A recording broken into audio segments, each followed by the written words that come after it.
Welcome to the Leader More podcast. Our motive is to pass on what we've found helpful over the years through leading teams, running operations, and dealing with life's challenges. We hope you enjoy.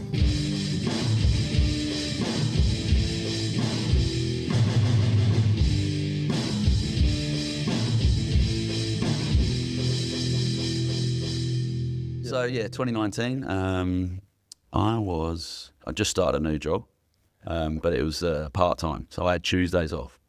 Tuesday morning, I used to go for a soft sand beach run. Yeah.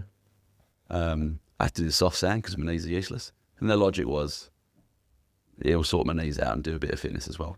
So I did that, Pinaroo Point up to Mullaloo and back, got a PB, 26 minutes it was. Okay. Haven't got close to it since. Went home. I was right, I'm going to make some tom yum soup. And then I was on the phone to Abby Williams had rung me something to do with the rugby league club. She was asking me questions about the rugby league club. Or it might have been state league, I'm not sure. And while she's talking to me, I'm walking to the fridge and I've got some spring onions in my right hand. And whilst I'm walking to the fridge, I think someone's thrown a spring onion at my left foot. And I thought, look down. Who's throwing spring onions? And obviously what happened was this stroke had just whacked me in the brain. And I'd gone completely paralysed down the right arm, right shoulder. And then I thought, sit down. Did just get a PB. Maybe I've just written myself off, yeah? I've just gone too hard. This is fatigue. Anyway, Abby's still talking about something. I sat down, I'm going, I can't feel my right arm. She's going, what? She goes, you're probably just dehydrated or something. Just go get a drink. And I went up to get a drink, and that's when my ankle and my foot went. I was sort of dragging it. Put the phone down, trying to fill the water bottle up. Got it to the mouth, went to drink it, bit came out of my mouth, and I was like, what's happening here? Because it felt weird. You didn't feel it on the right side, but it was cold on the left. Jesus. But it run down the right. I've gone, I can't feel my face properly. And she's just gone, go on, just FaceTime me. I was like, why? And she goes, just FaceTime me. She didn't want to say it. Mm-hmm. And I looked and I went FaceTime, but she's like, do this with your tongue. I couldn't do it. And she goes, your face looks funny. She goes, and I went, am I having a stroke? She went, maybe. I was like, I'll call an ambulance. And cause in my mind, I was like, I can't be having a stroke. I'm fine. I'm in good nick. Best nick I've been in years as well. Yeah. What was I, 37 at this point? I haven't played since 34. And sort of thought, right, I need to sort myself out, just start getting fit again. And back on one, I was like, I'll just go sleep it off. I'll just go have a rest. I'll just go there. I've just overdone it. I'll go sleep it off. And, I'm glad I didn't make that decision. I'm glad sort of Abby was there going, just call an ambulance. Because if I'd gone to bed, I probably would have died. Well, probably a bit of a male response, right? I'll sleep this off. I'm knackered. Don't worry about the spring. Tired. Don't worry about the spring onions or the limp. I rang the ambulance and what did I do?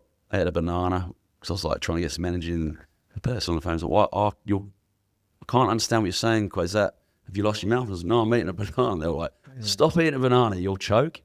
Why? And I was like, because you're having a stroke and you're paralysed sort of throat. So I was like, I was getting all this wrong.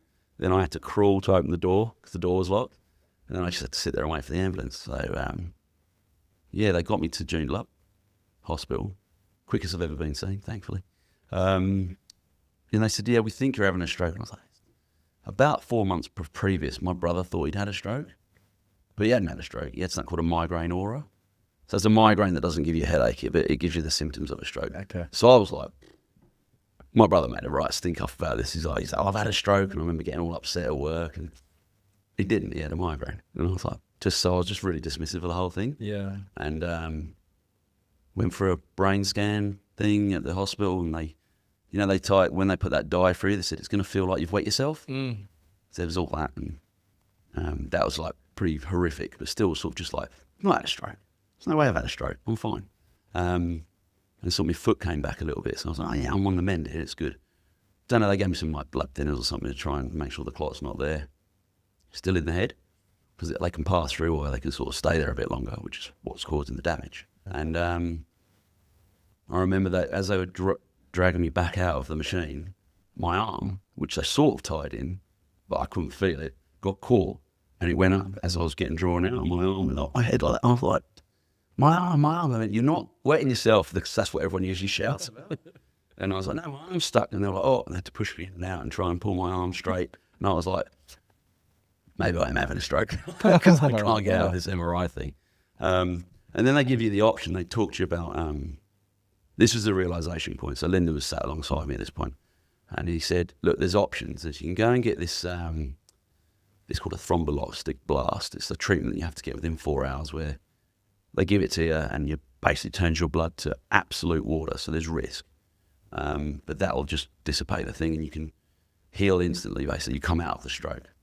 He says, that's an option, but there's risks. The other option is stay as you are. We've given you this, we'll monitor it, and you might get like 95% of your right arm back. It looks like your leg's back. And I was like, right. So I'd be like this forever. And he went, well, it'll get a bit better. And I was like, okay. So you really think I've had a stroke?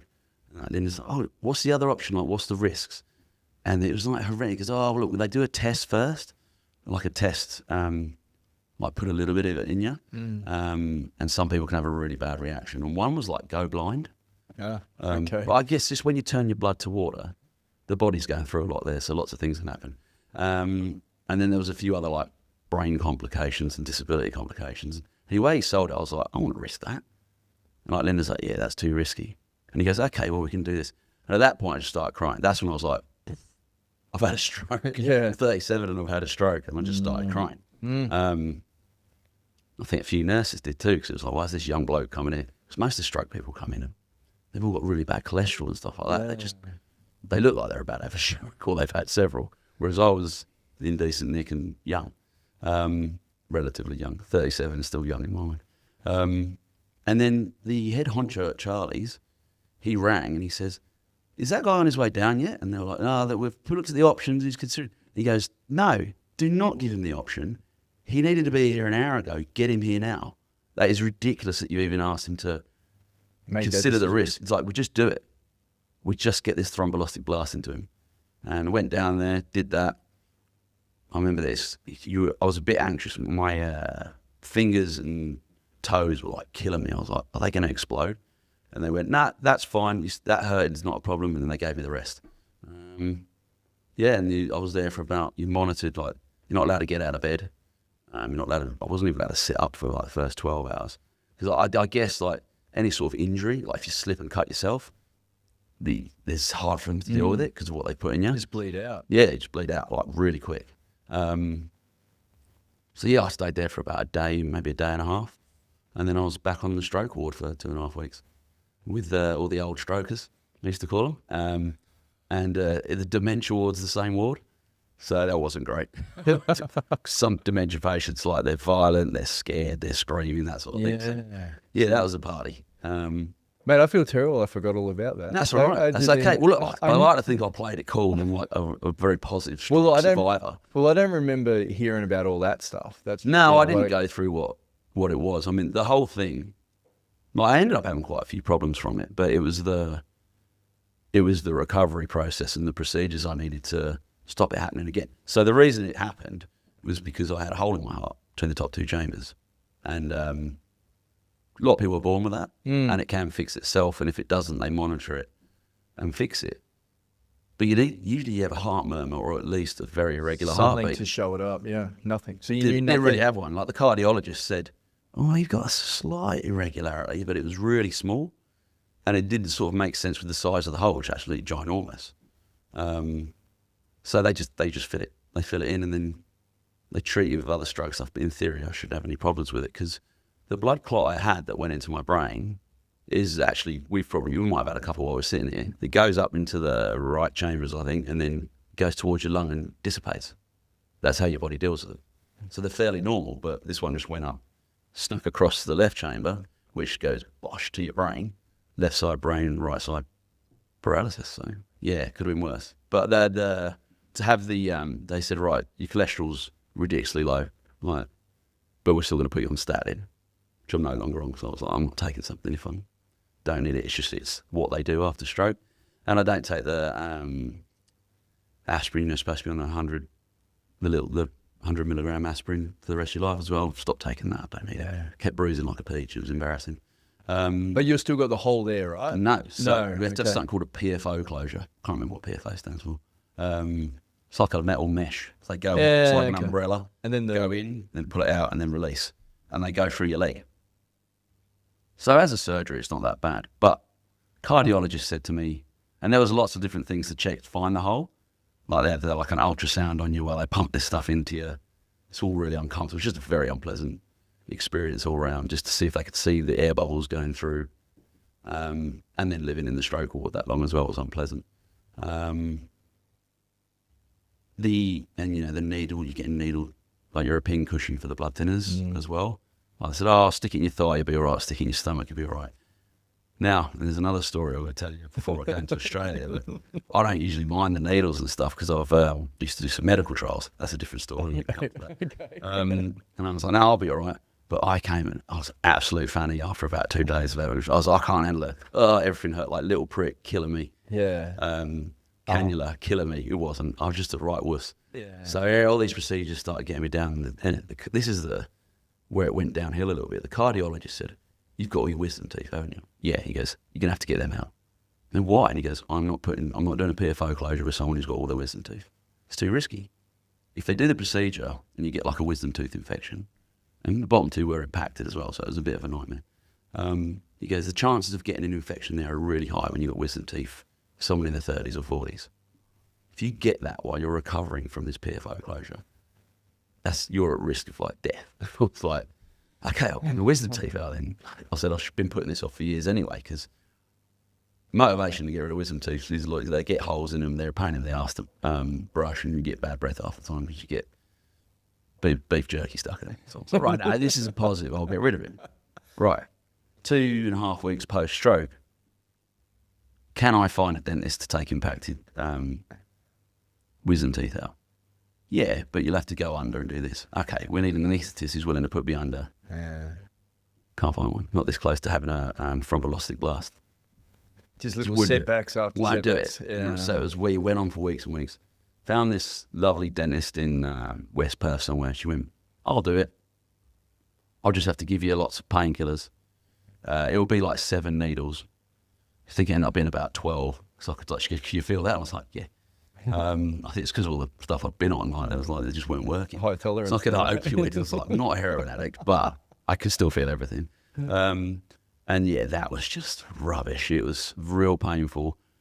I remember she said just before, she goes, I haven't taken impacted teeth out in the chair for about 17 years. And I was like, great. Filling me with confidence. Glad to the walk down memory lane. I hope you enjoy it. And that walk down memory lane did involve both her knees on my shoulders, getting into it. Okay. It's like emotionally, it was a lot. And then obviously recovery of that is, I'm still on the blood thinners. So, you come out, you see people with the big thing, mummified head, and, they packed it full of this and you have to keep changing it. But I'm not bleeding like a normal person. I am like thin liquid coming out. That's my blood. So I'm just choking on blood for days. And the healing's about 4 or 5 weeks longer than it needs to be. Should be a week. So I had this horrendous experience doing that. And then eventually had the heart surgery, which wears you out. And I was going back to work as well. Because new job you were saying, right? Yeah, it's a fairly new job. So I was like, I can't just not turn up. I just knew they're going to fire me. I've only been there. I started on January the 14th. I think I had the stroke on like May the 12th or something like that. Okay. I was like, they're gonna get rid of me. And so far, I really like this job. This guy gets through his 6 months Like, probation and then... yeah. I didn't quite make the 6 month probation. And they were like, "Oh, you've run out of sick leave." I was like, "Don't pay me. It's fine. We're going to be okay." So yeah, and I was trying to go back to work just for my own mentality, because it was a bit like I sort of eventually came back to the rugby league club with you. Stopped. I didn't run water again for a while, but I got back to that as well. I was too scared to run with the heart. I was like, your PFO closure might open. And like it feels like your chest is like there all the time after you've had it as well. But You just be anxious, right? It's just mental, yeah. And so I sort of hit a point where I was just tired. I was just like, boom, knackered, sleeping like.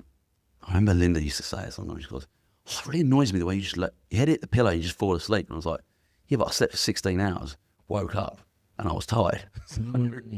So there's something called post-stroke fatigue. And I had that for about 18 months, and that was an absolute nightmare. That was probably the worst part of the stroke. Sleep didn't help, change of diet didn't help, exercise didn't help, and there was lots of things I couldn't do. They sort of figured out, I did a few sleep tests, and what were you doing before that that bit of fatigue hit you? Feels like you're wearing a weights vest. Doesn't always feel like you want to sleep. Sluggish all the time. Yeah, just like strength of a kitten. That's a rugby league term. I've been told I had that while I was playing. It stuck with me. I like to use it. I had the strength of a kitten. You got an excuse there.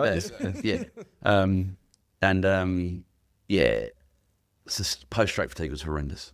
And that sort of did start getting me, that mentally, that stuffed me a little bit. Understandably. And I said, well, what do you guys do for this then? And they're like, oh, we give you, I think it's escalation. Might not have said that right. It's a antidepressant. And I was like, I'm not depressed, I'm tired. And they said, no, it is used for this purpose as well. And I've worked with a lot of people on antidepressants, and I've had friends on antidepressants and looked at it and gone, that looks quite depressing itself. And I remember they gave him to me, he had a week where he just went mental, because that's the way the body sort of adapts. And then the only thing I got from taking that particular antidepressant was I got fat and my dick didn't work anymore. And I just remember thinking, this is great. I was just like, he said, how's it going? I went, well, I'm fat and my dick doesn't work and I'm still tired. And he went, okay. I said, you know what I am then, mate? And he went, what? And I went, I'm depressed now. I was just tired, but now I'm fat with no dick and I'm depressed. Infinite. So I was like, I'm off him. I'm stopping. And he was like, well, I was like, so I'll just be tired for a bit. Is that what he said? Oh, well. And he was, oh, well. I was like, I'm just like, you can't force me to take him. And he goes, well, it's a sensible treatment. I was like, no, I think I just need to cheer up. I could be happy and tired. I've got sort of good support network family-wise, and work were great. And so I said, I'll just be tired and not fat, and great. Occasionally get a twitcher would be good. So yeah, there was that, and then it was good. I managed it. I worked a bit. I was a fairly unreliable worker, but just because you're feeling like tired all the time. And one of the big things we worked out was I couldn't multitask. Now I know there's a joke that men can't multitask, but listening to a podcast whilst driving, no. You can sit listen to a podcast or walk and do a podcast. Can drive, can't do both. No chance.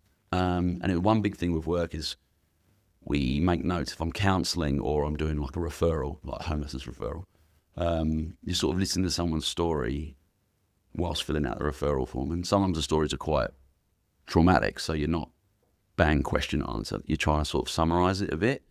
And I do like a 15-minute referral with a young person and be like, okay. And as I was sending off, I'd just be like, and it was just like, Ed, you got to go home. I was like, I've got to sleep a bit because I can't drive right now. So I'd have to sort of just snooze in my chair at work for a bit and then go. I had a coordinator called Neve at the time, and she was absolutely fantastic supporting me with it. So I think my Aaron thought it was quite funny sometimes. That Ed just fell asleep for no reason, like mixed sentence. Yeah. So, oh God, sorry. Don't know what happened there. 18 months of that, was it? It was about 18 months post-stroke fatigue. Yeah. And that's normal, 18 months of that sort of stuff. Don't know what's normal, to be honest. It's not normal for a 37-year-old who's in good health to have a stroke. So surprising how many people have them and the different causes of them. There's like TIAs, don't know what that stands for, but that's a mini stroke. But it sort of goes, you have the symptoms and it comes back out of your brain. Looks like my mum might have just had one, but she was like, I told me I can't drive, but I need to go to Tesco's to get some food. So she's driven, she feels fine. I was like, that's what TIA is probably like. So, So that was 2019, and then I guess started coming good at the halfway through COVID. Yeah. So full recovery, like you say 95% with your arm, but if I didn't have the thrombolytic blast. So I don't like. They say it ages you. That's fair. I think it can age you 5 to 10 years. But I felt like I was younger. I was a young 37 at the time anyway, so I reckon I've equalised. I'm a 43-year-old now. Yeah. Linda would be quite happy. You've matured. Well, so I guess it's physical, definitely physical age, slightly mental age. The effect it has on you mentally it's interesting. I've had this as well, like as a reaction to, like my dad passing away when I was younger as well. That's another story. Sorry, mate, we should put that on the list. people's reactions are, because he died of a heart attack, and people are like, you got to, look after yourself because that's common in your family. And I had the opposite reaction to both. And people are like, you've had a stroke, you got to, look after yourself more. And I was like, I was in the best nick I've been in 4 years.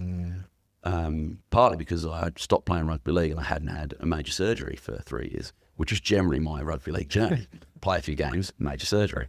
So I said, no, I'm not going to eat healthier and drink less and say no to certain things, because I was doing that a little bit and I nearly died. And had I just gone to bed, I could have died. I certainly would have been very disabled forever.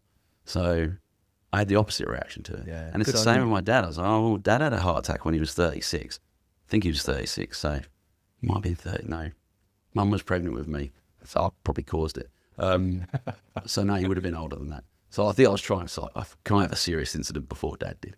And it mullered him at the time. And then he just sort of had this, watch what you eat, watch what you drink. I mean, he still enjoyed himself, but he changed everything for it. And he still died at 61. So I think my brother and I had very different sort of responses to that. Yeah. He was like, a bit more nervous, a bit more careful. Whereas I was like, nah, I'm going to enjoy it. I'm going to eat the whole pig, because I like the whole pig. Because I'll have the sausages and the bacon and everything, and I'm going to have that for lunch as well if I want to. I'm not going to moderate it. Because I think mental well-being's probably had a better impact on my health than just doing stuff I don't like doing. Yeah. What did it change for you, outside of that, sort of thought process? But did you find that you were just more optimistic about things, or more grateful for things after all that? No, I just thought, just enjoy everything a bit more. Yeah. Buy stuff, spend the money, have a crack at things that you're a bit nervous about. Go fail, doesn't matter. Have a crack at things that you're not qualified for. Try and just sort of talk your way into it with confidence and personality, and see if they'll give you a go at it. Get out of the comfort zone, but feel free to fail, because you're alive and you won't. Yeah, you might not have been at 37. So yeah, and then just being tired for 18 months as well. It's like, what a waste of time that was. Well, you're a social guy, right? You going out, telling some stories, having a beer. I like being around people having a chat. I do like having a beer, yeah. I do a lot of AOD work now, and it's around the beer stuff, I'm a peer worker, I guess. One thing people say you like a beer, and they'll go, do you want to come around my house and have a beer? I was like, nah, I don't drink in houses. I go to the pub. So financially, it's a terrible approach to drinking alcohol. Yeah, but it's a social thing, right? That's what that is, and that's what my why don't we do it with the harmony? It's what's your culture? And I was like, it's pub culture. And it was like, that sounds terrible as a culture. And I was like, well, you don't understand it. Yeah. Because it's not about drinking beer. It's not what it's about at all. It's about leaving the house and meeting people in a space where you chat and talk and you relax. And the alcohol's part of it, but it doesn't need to be. You can say, well, after the stroke, obviously I couldn't drink alcohol. I rang the Craigie Tavern, God bless him. And I said, do you have Heineken Zero or that Carlton Zero? And they went, yeah, we got it in the bottle. I said, could you sell it to me and I can drink it in the pub? And they were like, why? And I was like, same reason people drink at home. I just want to have a beer. I like the way beer tastes. And yeah, they got it in so I could go and meet up with JR and Spider and the lads the old lads from North Beach who I used to drink with on a Thursday in the off season. I wanted to go back to that, but I couldn't drink. But I'd sit there and just, I'll be honest, I did pour it in a glass to stop the abuse from the other locals. Didn't drink it out of the bottle. I was like, can you pour it in the glass under the glass? Don't worry, I'm not going to pretend to be drunk. But yeah, it was the habit and the space, and that social space is where I'm happy. And it's where we talk shit, and with a lot of men, that's the only place they do talk, which is problematic. But again, I don't like going for a coffee. Yeah, but that's therapy for us, right? It can be, yeah. Well, I was talking to Kieran on the last podcast just about how men, express things a bit differently, and their care for themselves isn't just go and have a chat, just go and talk about it. It's take your mind off it a bit more and just go and live a bit. That's right, and it's an option for lads to go, oh yeah, I was actually really angry about that, and that's one big thing. Men when they get the anger emotion, if you think what we do with a lot of kids, or someone's like, when someone's really angry, you leave them alone. Leave them alone, just let them get back to normal. It doesn't make any sense. You don't isolate someone and think they get back to normal They just stop being angry. They might be tired of the anger, but what they've done there is gone, suppressed it. So anger's got a different role in their life, and then that can become problematic for a lot of men. That's it. In their life, Cry out for help. Yeah. Yeah, but it's just an inability to deal with it, and then that just builds up, and then there's these overreactions to things.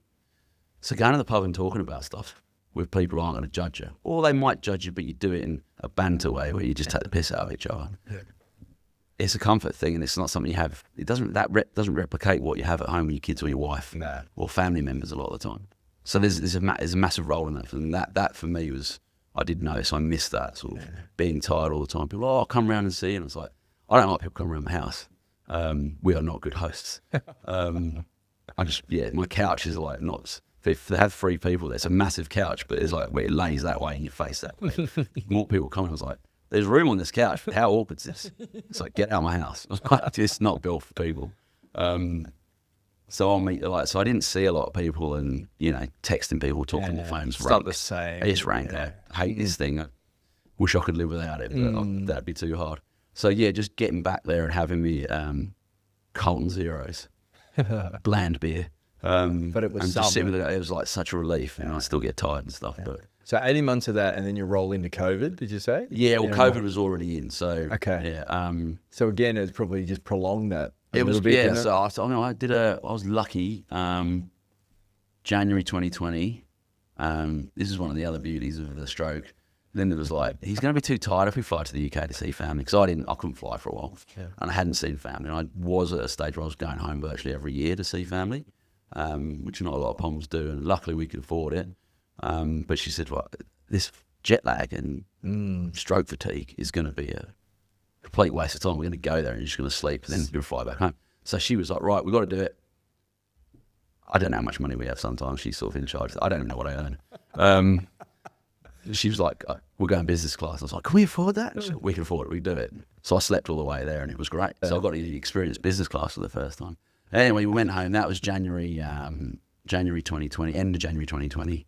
So I remember there was some COVID in China then, and there was some rumblings around. Something was going on in Italy, but we were there for 3 weeks. And by the time I think we were in Qatar, so we were in Doha airport, and it was starting to kick off then. And there was people walking around with masks.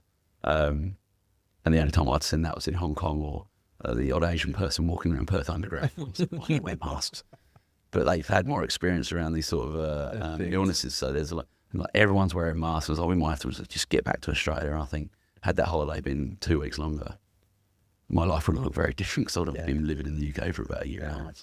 How did you find that though? Like you're doing 2019, you were doing youth work. So I started residential care for the Department of Child Protection in midway through 2018. I did all the training whilst I still worked at the NRL, and I officially left the NRL sort of end of May, start of June.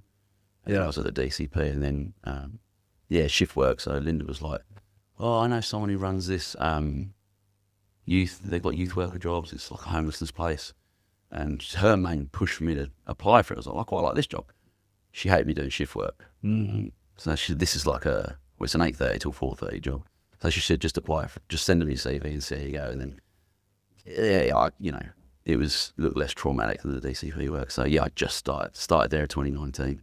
Yeah. So you were, what was it? You were a high performance and changed secondary school manager, I think it was, isn't it? Yeah, it was high performance. So I think we changed it to coach education and specialist high school. Just changed the name every 4 months. Depending on what the job changed. I was a Worrell development officer, and then it was an ARL game development officer. Then it was ARL development officer, which was sort of the shift from primary school to high school, and head of coach education. And then I sort of just made it my own, really sort of started that. Were you there when we started like the specialist school focus? Yeah, you were. And we started obviously that, and then me and Dale just sort of went, right, let's go gung-ho. And I was like, I want to do specialist high schools and run general high schools with coach education on the side. So sort of made that sort of job my own. Fit, yeah. Were changing from that? Like you were there a good, 10 years? 10 years. Yeah. It was, you just burn out? You needed a change or? No. Look, it was difficult. I mean, obviously halfway through, I remember when we changed from the West Australian Rugby League to NRL WA, and I was up in Geraldton with Gus, who's still there now, and Wade, who still works at the New South Wales Rugby League. Yep. We were doing a school thing in Jarrow. We got told, we got a phone call, Gus got kind of phone from someone else because he was a Worrell employee.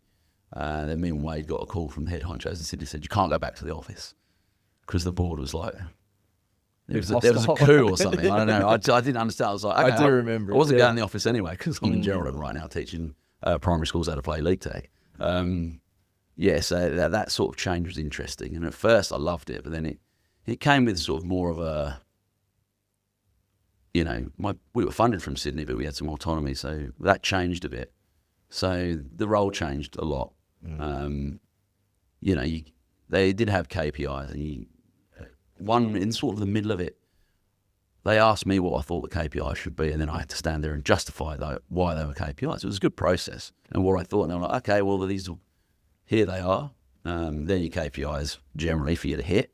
So glad I don't work in the KPI structure anymore. And then you sort of have to justify if you have some failings or some successes, write a report on what went well, why you think it went well, and what we need to change, and if it went badly, why do you think it went badly? It was good buy-in, and it sort of just gradually, the KPIs changed. They said, we'd like you to do this. I don't know what that is. Why do we do that? And, there's little things I even noticed early on, parts of Queensland are different, but in New South Wales, a primary school doesn't have a phys ed teacher specialist. So you sort of have classroom-based things to get rugby league in there and get that teacher to bring their class out for phys ed. Very different structure. Here we have phys ed specialists. Yeah. Like I am the PE teacher for the primary school, and I want this I have each class. So the programs you were given to do, and you go over there and practice them, I was like, I don't need to do this. I don't need to hit a literacy target because the phys ed teacher doesn't have any literacy targets. And when you bring up, they're like, that's not my job. I don't want to do that. I need to do this.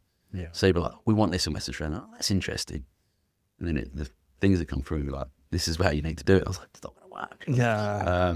Just different environment. Losing that autonomy is hard. I remember the Victorian lads, the Storm lads stood up and they did it was one of the one community programs, which is welfare, wellbeing. Great. Really good, like, video and like drills and stuff. It did it. Great resources. But it was called something footy. And it was all over. It's like footy legends and all this stuff. It wasn't footy legends. That was something someone else did here.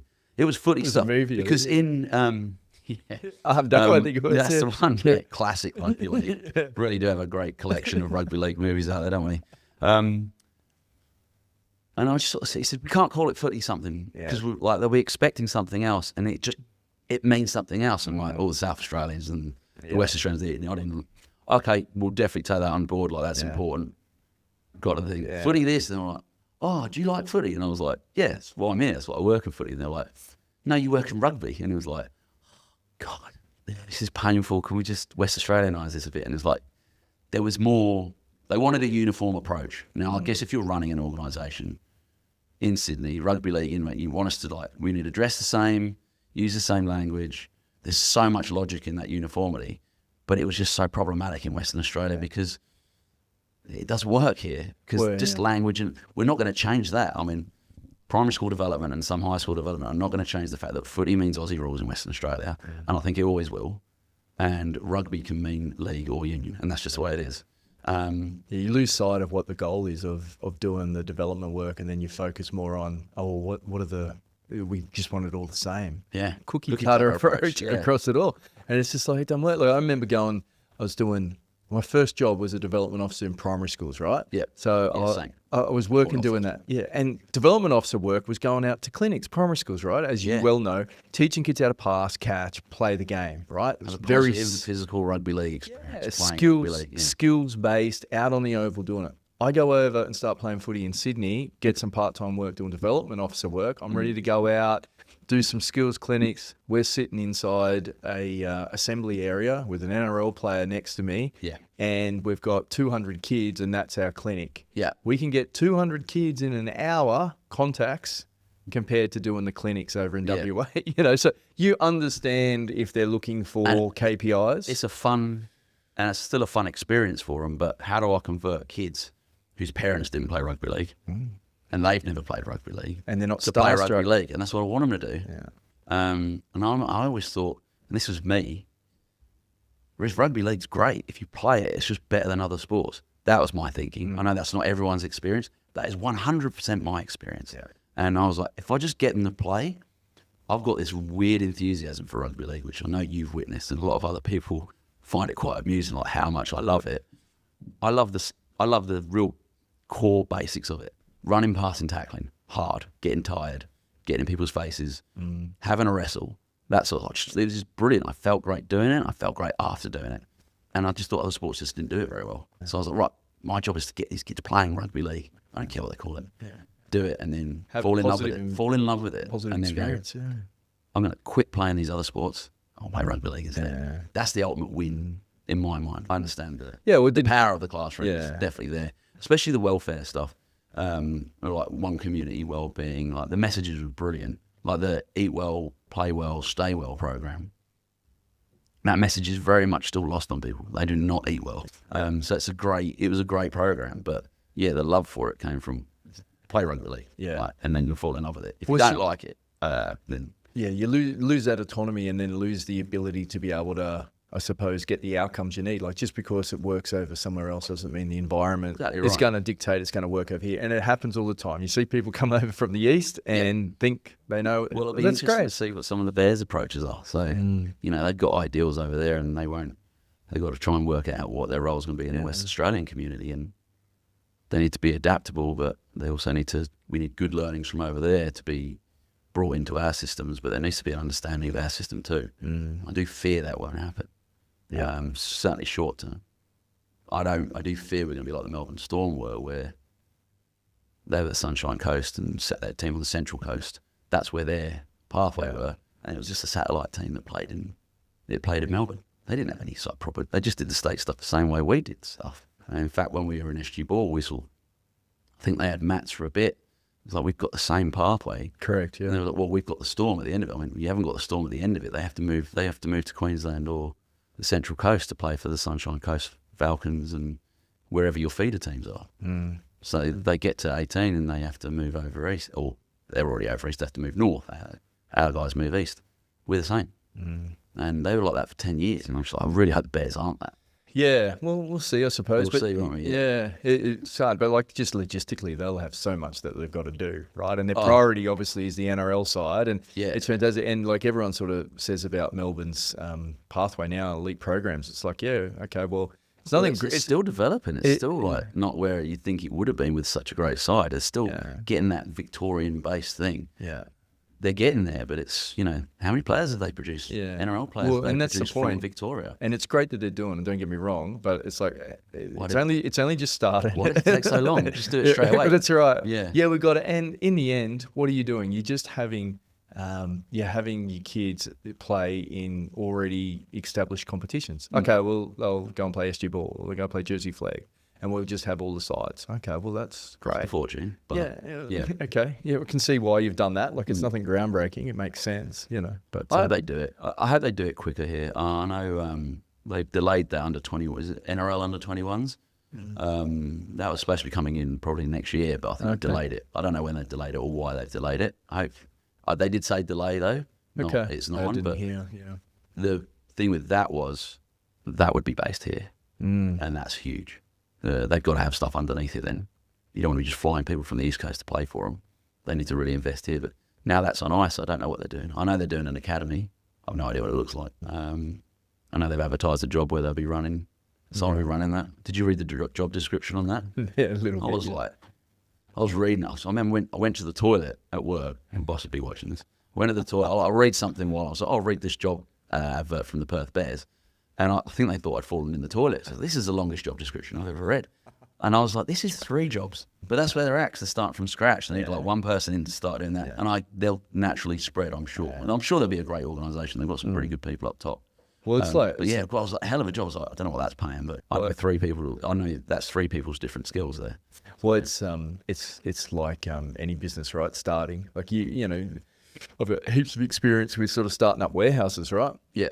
You go from nothing, hire a building, throw 100 people in there, and you start up an operation and you get it moving, right? Like there's a hell of a lot that goes into that, right? Yeah, it takes a long time. We were doing that every year for about 5 years in a row, right? So I know how much is involved. Oh, that was with with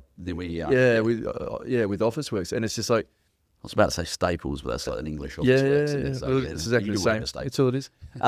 But in the end, that's what they've got to do. Yeah. And they're top heavy, which they should be, because you start with your senior guys. But, you know, you need a full team and a full complement, and they're finding their way. There'll be a lot of red tape that they'll be getting through. There'll be a lot of stuff, people moving interstate. Like, there's just so much shit. But I guess they've got, well, I've got the impression they're doing extremely well with sponsorship, which is great news. Like big sponsors, so financially that's great. But obviously there's the taxpayer element to the Bears, so there's a little bit more with the government money. There's a little bit more accountability. So, and I've seen that with government funding in the industry I work in now. That you know, you really have to show outcomes and data and evidenced logic behind what you've done to spend the funding, and that's the way government should work, really. But that'd be an interesting pressure that the Bears crew are facing. I reckon there'd be two there. I reckon there'd be the government, because you think about the two people that are funding it. It's the government and the NRL. Yeah, the government. Everyone knows what a government's like. No, so I didn't say government. I said taxpayer, because the government doesn't actually have money. By the way, so we're paying for it. Yeah, correct. Okay. But they're the ones that set the processes, which are arduous, right? Yeah. And then the NRL, it's a big business, big company. Like they got a lot of moving parts, and it takes time, right? So it's a lot going on there. But just that autonomy, getting away from that, and you made the change. Why youth work? Was it just something that popped up, or something you had in your mind, or what? I did used to be a teacher. Some logic there.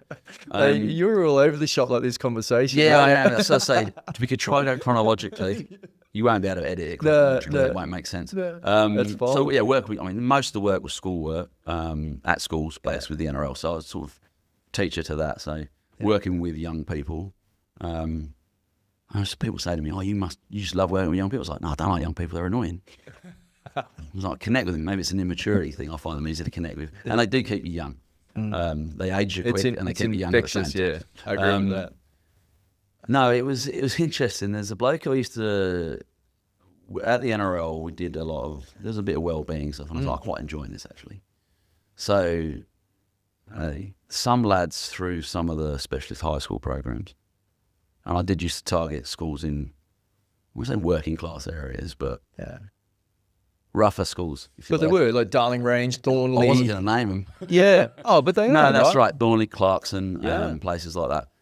Which historically is rugby league, right? That's it. It's that type of socio-economic background. Yeah, they might have a bit of roughness in them and a lack of fear, and those things, put people off playing rugby league. As long as they're willing, if you build them up enough to have a go at having a wrestle and tackle someone, and they're rough around the edges and they love it. So I used to target those schools, but with that became, we use the rugby league programs really well to, you got to turn up to school. Yeah, leveraging them. Let me know how these guys are going. If they're in the specialist class, let me know how they're going. I was like, a couple of times at Thornley, there's a couple at Clarkson as well.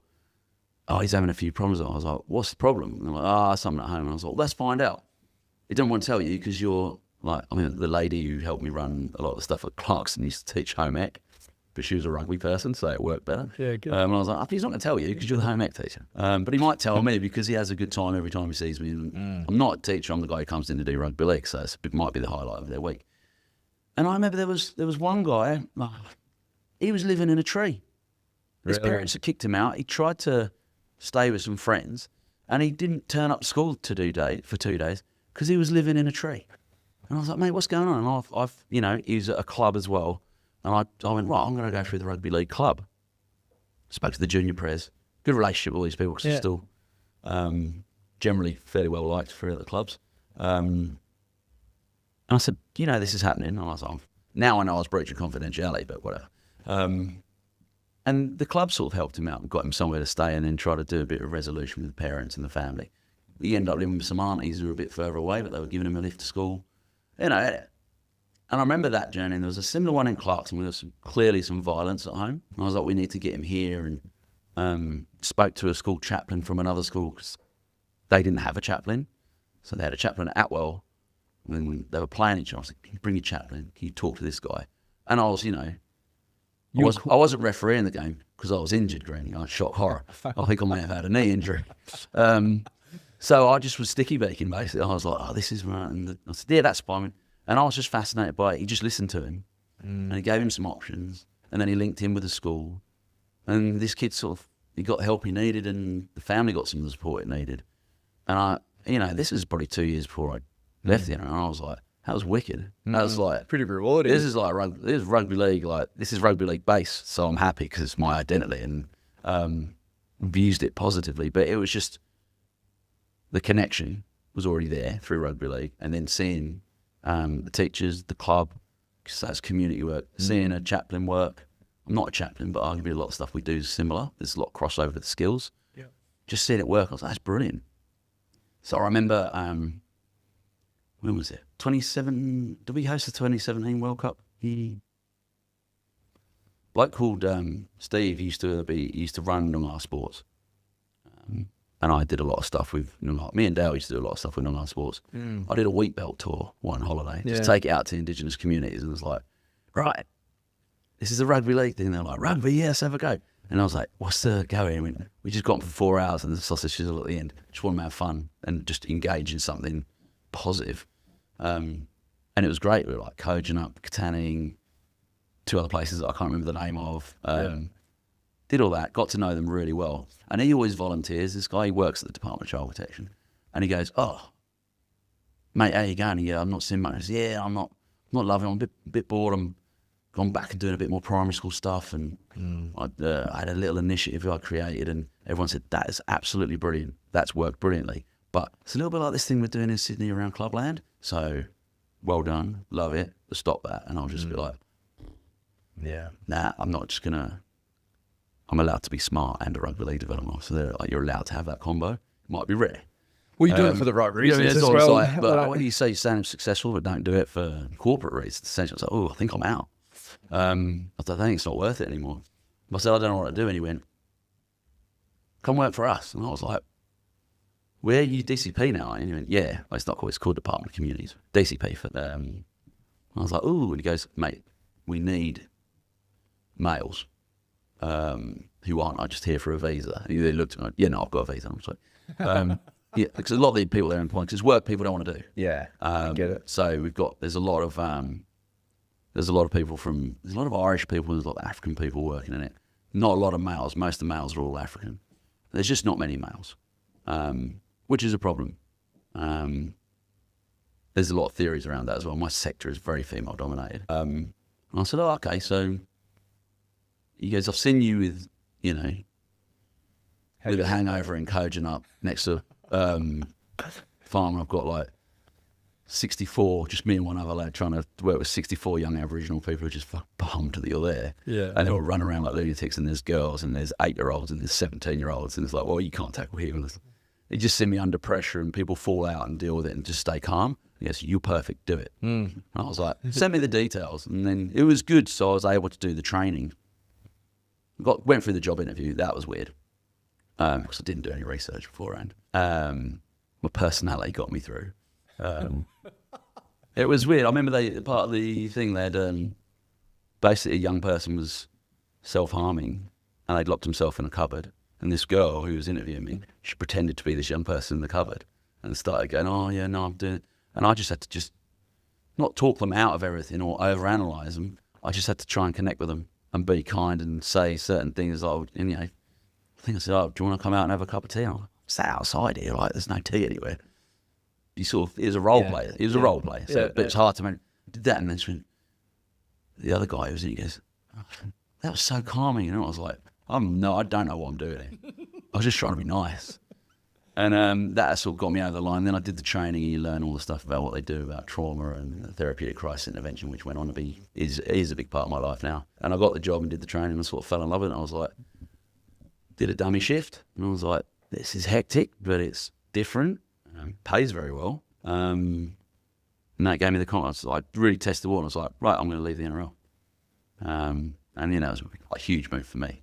Mentally, I thought I was there forever. Well, you mentioned it already. It was your identity, right? Rugby league. It was 100%. Yeah, it was. Most of the time, it wasn't a job. Felt like a hobby. Yeah. Not because it was easy. The hobby, you work harder at things you love a lot of the time, don't you? Yeah. Pays not the greatest. You're doing long hours, 60, 70 hours. It was not the greatest. I remember I was a teacher in the UK, and I remember when went for a job interview with World Cup final 2008, having a beer. New Zealand had just beaten Australia. Saw Dev and Dale and Lucy was there. I was on holiday with a few people. Lucy was with them. Yeah. And I was like, I don't know what I'm going to do. I'll go back to teaching. I didn't really think I wanted to teach here. Can't about the reasons for that. Because Dale's like, he said, I'll get you a job tomorrow, which was bullshit. But he was, he'd had a few beers. Yeah. Like, he won't mind me saying this, but the eye was going a bit at this point. That's a telltale sign. He's always had a few. And like, Dev's just sort of taking the piss out of me because he knew me from when I was here in 2005. And he goes, give me your number. And, so that was and I ended up, having an interview with Dale and Val, and I remember they rang me, Ed, the job is yours. Bill Nosworthy rang me, went, how does 30 grand a year sound? And I was like, hold on, I'm still working in pounds, so I don't know what that is. That was, and there was like $3 to the pound, and I was like, is that like 10 grand a year? Just left the job where I was on £31,000 a year. Like, what's going on? I was like, that's terrible. And I was like, do I get a vehicle? And I went, no, you get $50 petrol a week. Yeah, I was like, I remember that actually. this is love of the game. But I wasn't doing it. I was like, I'll just do it and then see how it goes. And I never looked back. I just was poor for 2 years. Yeah. Obviously, before you came in, everything fell over financially. So got through, managed to get kept on during that period, which was tough. I remember after a year, we got you a $5 grand pay rise. Like, 35 grand a year. Sweet. I said, was petrol going up in my own car? Didn't have aircon or a radio. Yeah. They went, no. I went, it's going to have to go up term one. Why? I went, because I'm doing all the Mandurah schools and I live in Craigie. If you want me to do the Mandurah schools, because it wasn't regionalised. So I can't drive to Mandurah and back for like 6 weeks straight doing primary schools on $50 a week petrol. So you did the hard yards on that one. And that one thing I reflect on as well is when new people came in, you sort of went, you got to go through the initiation of driving up and down Perth in your own car and being poor. And it's like, there's a terrible initiation. That's why we've not kept good people. How about we just be really nice to people the second they start? Yeah. So, understandable though, isn't it? Yeah. I get it. Yeah. People, that's the same with apprentices, aren't they? It's like, they send them on these like, stupid missions. Weird errands to get this. And it's like, you ask us, like, get what? And it doesn't exist. This is a joke. And it's like, we went through it, you're going through it. It's a rite of passage. I was like, well, sometimes it's just stupid. Yeah. But no, going into that Department of Community stuff, it was good. Yeah. You enjoyed it? Well, I mean, enjoy it's probably the wrong word because you're going into the worst possible stories you could imagine. Like it's worse than you can imagine some of these young people's journeys. So a lot of the time before they came, I won't say what house I was working at, but I was one that was transitional. So some of the houses, the group homes, you can be there for years. Okay. Like you can be there 3, 4 years, 5 years if the foster system's not working or find alternative family. Transitional house is a bit different. They weren't usually supposed to be there for more than 3 months. Sometimes they'd come in for like 1 or 2 nights until they got, a case manager and bring them. It's because something's happened with family or wherever they were staying. So you might have them for 1 or 2 nights. But what you get this little brief on them. And, there's little things you need to know about their on medication and what they're, things that they're scared of, certain behaviours that might seem unusual, but they're explained by this. So don't ask about this. But it often tell their story. And some of them are just like the word, like it's a 4-page document, but it's a Stephen King. It's like a Stephen King novel. And it's like, this can't be real. This is fiction.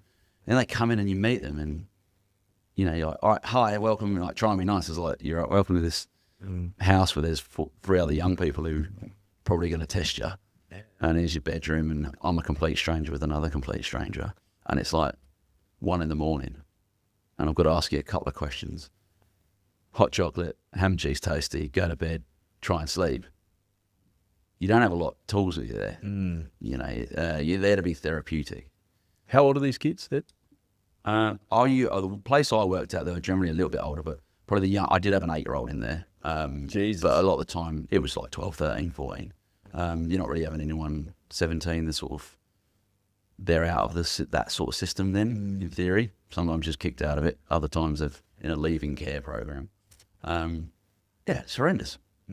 It opened your eyes a bit. Yeah, some of the stories, I was like, this is like a third world joke. I mean, can't be real happening in Australia, surely.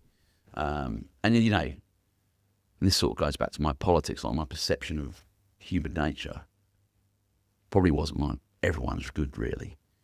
Like, there's all in them. So you get a few bad eggs. You read this and you start thinking, oh, people are evil. Parents are evil. Family members, siblings are evil. Like, the worst things you could imagine. Well, you can't imagine them. I won't say them all because people don't want to listen to it, and that's fine. Some of the, the physical and the sexual abuse and the neglect and stuff you read is like, I can't believe that's happened to someone. And you don't know the story of the parent or the guardian or the family member who's looking after me, but they might have a worse story and they're in a cycle of this. So it's not, they're not evil, it's their trauma-related responses and actions.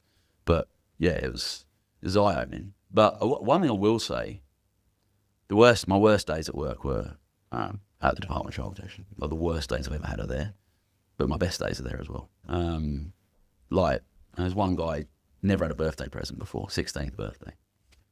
We got him two presents, pair of like Gucci slides.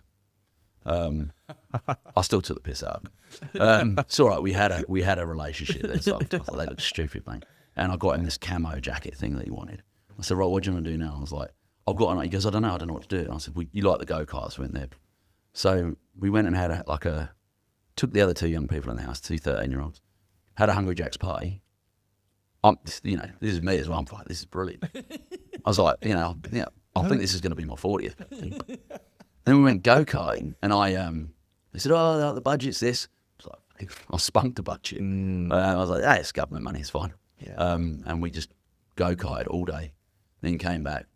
And then he was a Māori boy, and he knew I played rugby league. And then we came back, and we watched a rugby league game on the couch. Mm-hmm. And then that was a 12-hour shift, and then he went, I'm knackered, and he went to bed. And I did the notes, and I went home about an hour later, and I was like, that kid just had that's the best birthday he's ever had. Yeah. And I was working the next day, and he was like, oh, yeah, how are you? And I was like, yeah, no, good. He goes, can't go. And I was like, no, I'm already in trouble for the budget. Don't ask. We'll do something else, and went fishing or something. And he was like, that's the best day of my life. Yeah. And I was like, that is really good that I was able to do that with her, but also how fucking sad is that was the best day of his life with me, who was paid to be there, and we didn't do heap. I like to say it was watching the rugby league and it was his highlight, but definitely was. It was your highlight? I think he enjoyed watching it with me. It was like, I'm his friend, he's connecting with me, and he was doing something I enjoyed because I've been doing stuff with him that he enjoyed. So it was nice to have a mutual interest across the day. And he hadn't had that. So call it positive reimbursements. If you look at the effects trauma has on anyone's brain, but developmental stages in life, the way the brain works and deals with those trauma. To try and fix it, you have to have positive reimbursements that they can attach to it. And that was one day. To heal brain things, like it could be up to 300 to 400, 500 positive reimbursements to make an actual chemical change for them, the way their brain works, to be able to deal with that trauma and deal with their emotions when they have a situation that we take for granted as being normal. So sad, eh? Oh, it's heartbreaking, and I know that's a good story, and a lot of people are like, "Oh, you must have some great wins," and it's like, yeah, but, and I see it a lot in my industry, you cannot do the work for those. Do not go in the industry for wins. There will be many wins. People are like, and there's a lot of self-care work around it, because burnout and vicarious trauma, they get you. But you can't do it for the wins. You got to just be on that journey and walk alongside kids. Adults, you can try and fix stuff, and it's a bust because they're stuck in their ways.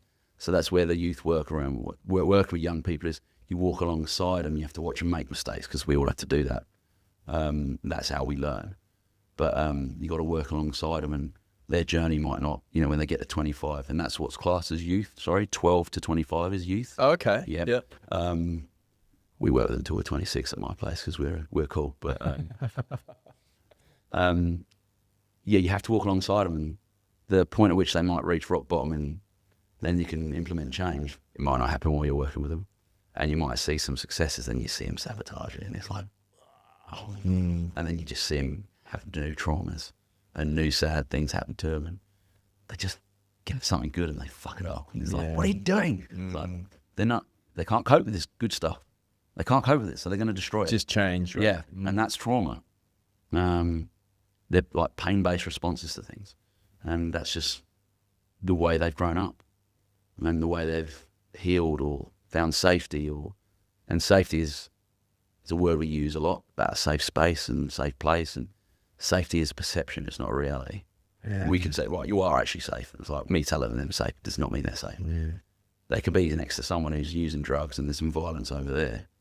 They might feel safe like that because that's when that reminds them of their family when they didn't get hurt or they got hurt, but that was normal. Yeah. So safety as a perception is very hard to understand from us who've grown up with a relative, like, I don't know your experiences, but I think my childhood was relatively normal and positive. Building that rapport with them, like you mentioned about, just getting a connection, right? Like you're reading all this stuff, like in my head when I'm hearing all that, I just get angry. Like, and a lot of the time people rush to, this is a big concept in the TCI when someone's shouting at you and they're mad. Or really upset or whatever the emotion might be. They're on the level of stress at this point. We naturally try and problem solve. Men do it anyway, but everyone does it. It's like, what's the problem? I've lost this.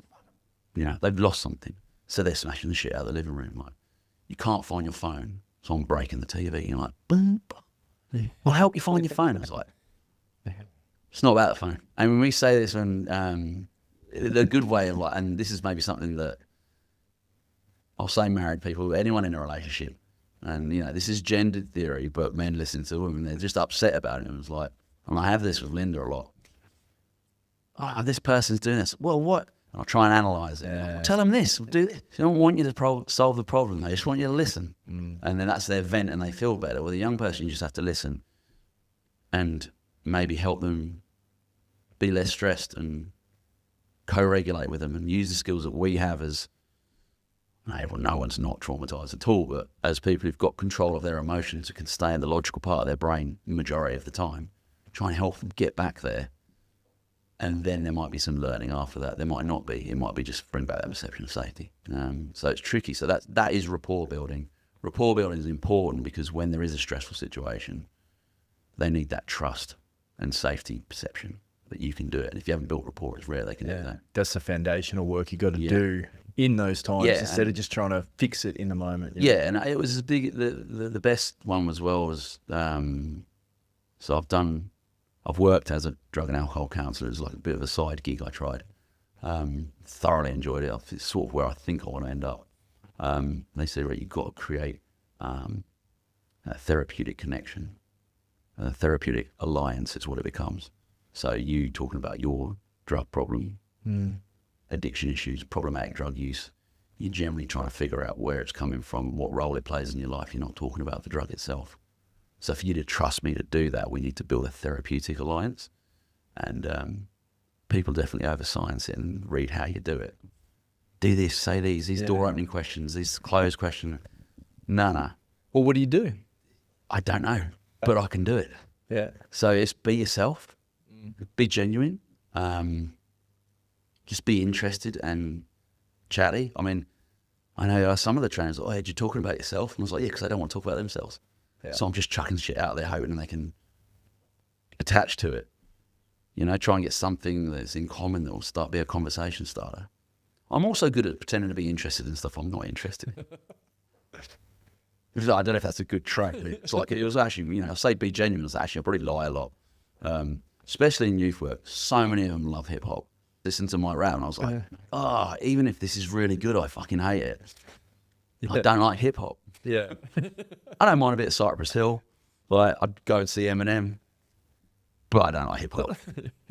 Like, it annoys me. Like, that's just like, Like, if you listen to like funky jazz, how does that make you feel? Do you like it, or does it just annoy the shit out of you? Like, I'm like that with hip hop a lot of the time. I can relate. There's no young metalheads these days, is there really? There are. They're at gigs being weird. That's another story. They're ruining the scene. That's a different story. Nah, but mate, like I like that. I can do it, but I don't know how. It does frustrate me. But like, body language, tone. Yeah, well, things like that. I've smiled most of this episode, right? Yeah. Even when you're telling me about how you had a stroke, I'm smiling, right? Yeah. Like It's quite a funny story. Like you have an impact in that way, right? Like whatever that is, whatever that little formula is that you have, I can feel it. It comes out on my face. So I don't know. Do you not laugh a lot in your podcast, mate? No offense to the previous guys behind me, but you got to cheer for Granny up a little bit more. That ability to just chat and be genuine, but genuinely interested. Might not be genuine about I love that too. It's like, I don't know. That's not something. I remember it got me. So I did a course. I was based at Serenian House, which is drug and alcohol support organisation, very good one. And I was doing something that was the Mental Health Commission volunteer course, it's called. It's 5 months training every Saturday, 6 hours, 4 or 5 hours. And then you go and do 200 hours over a year working as a counsellor. Okay. They chuck you straight in the deep end. There's no shadow shifts. You've got a client straight away. And I was like, great experience. I loved that because I didn't have to go. But I remember the first one, I was like, right, everyone gives a bit of your background, what you studied. And firstly, everyone had done they'd already completed a master's in psychology. And I was like, shit, I'm out my day. I said, why are they here? Can't they get a job after doing a master's in psychology or addiction studies or AOD work? And I was like, I don't have any qualifications. I've got a lot of experience in it now. And I think I'd be good at it because of my personality. And I was like, am I just an arrogant prick? And then just as we went on, you do a lot of role play stuff. And it's like, no, Ed, felt really comfortable talking to you. And I was like, sweet. If you feel comfortable talking to me, we can do some drug and alcohol counselling because I got taught the toolkits and the skills and stuff about the drugs and how to motivate people and how to get people to reflect on their lives. And they are literal tools that you're given. Yeah. But that other thing's not there. And a lot of these people with counselling degrees, even when you're talking to them, it's like, I fucking hate talking to you. You're really boring. Or everything you're saying feels like you're trained to say it. You're not being natural. And they didn't finish their 200 hours, a lot of them. Well, that's the thing, isn't it? It's like you see it everywhere. Like the stuff that I do with businesses, the stuff from a coaching point of view, right? Yeah. You would relate to this. Is that you can know everything in the world. You can know every little bit of literature on something, can be, a professor on it. Yeah. But if you can't relate to the person, they're not going to coaching. Yeah, they're not going to want to take it on. No, we had a lot of coaches like that. I remember, obviously, Phil Deshay at North Beach, nerd, like rugby league nerd, and I mean, like sits, watches it, reviews techniques, stats, attacking systems, defensive strategies. Brilliant. I learned so much of him doing that stuff, as much as I wanted to, because I was like, you've been a nerd, just get up and smash him. Which is sort of where I was at mentally when he was going. I was like, because he really wanted me to help him. I was like, I don't know why you want me to help you. You know way more than I do. Yeah. But I think he was like, just the way you taught that passing drill and stuff. And I was like, what, like technically taught it? And passing game. My right to left's all right. Because my left to right's pretty ordinary. But yeah, I think it's just a whole stand there, got an idea of space, the way people learn. Who learns a certain way, I can pick up who's learning a certain way and who doesn't, and like motivating people. Like I remember a good one. I don't know if it mind me. I don't care if you know. Like Jay Skadecki, great player. I know Dev and Corny coached him. I was like, Dev was like motivating by people. Get this wrong, fix it, and I love that. Yeah, I mean, it gets a bit tiresome because it's got so much wrong and needs fixing. It was like, shit, all right, fix it. Whereas other people, and I think this is the case with Jace, when he did stuff for Corny, did something really well. Corny's like, mate, that's brilliant, and that, mate, Jacob, awesome, go. We're all different types of learners, and I'm always sort of really good at picking who's like that and who's not like that, in a dynamic situation. So I don't know, and to say yes, holding presence. I remember the first when I was trying to get into a teacher training course. The first thing said, you've got the best voice for teaching. I was like, what do you mean? Just got a deep voice. And yeah, but it just carries. So everyone can hear you clearly. Mum says I mumble. I don't think. I think it's just a barrier. It's just it carries and I'm loud, but I'm not shouting. Huge. Really important in coaching and teaching. So your tone stays constant, but your I'm not volume's monotone. good. No, I just changes. But you know what I mean. Yeah. I can be happy and loud, and everyone can hear me, but I'm not shouting. Yeah, you might realise that's already. When I see the spikes and the yeah, that's right.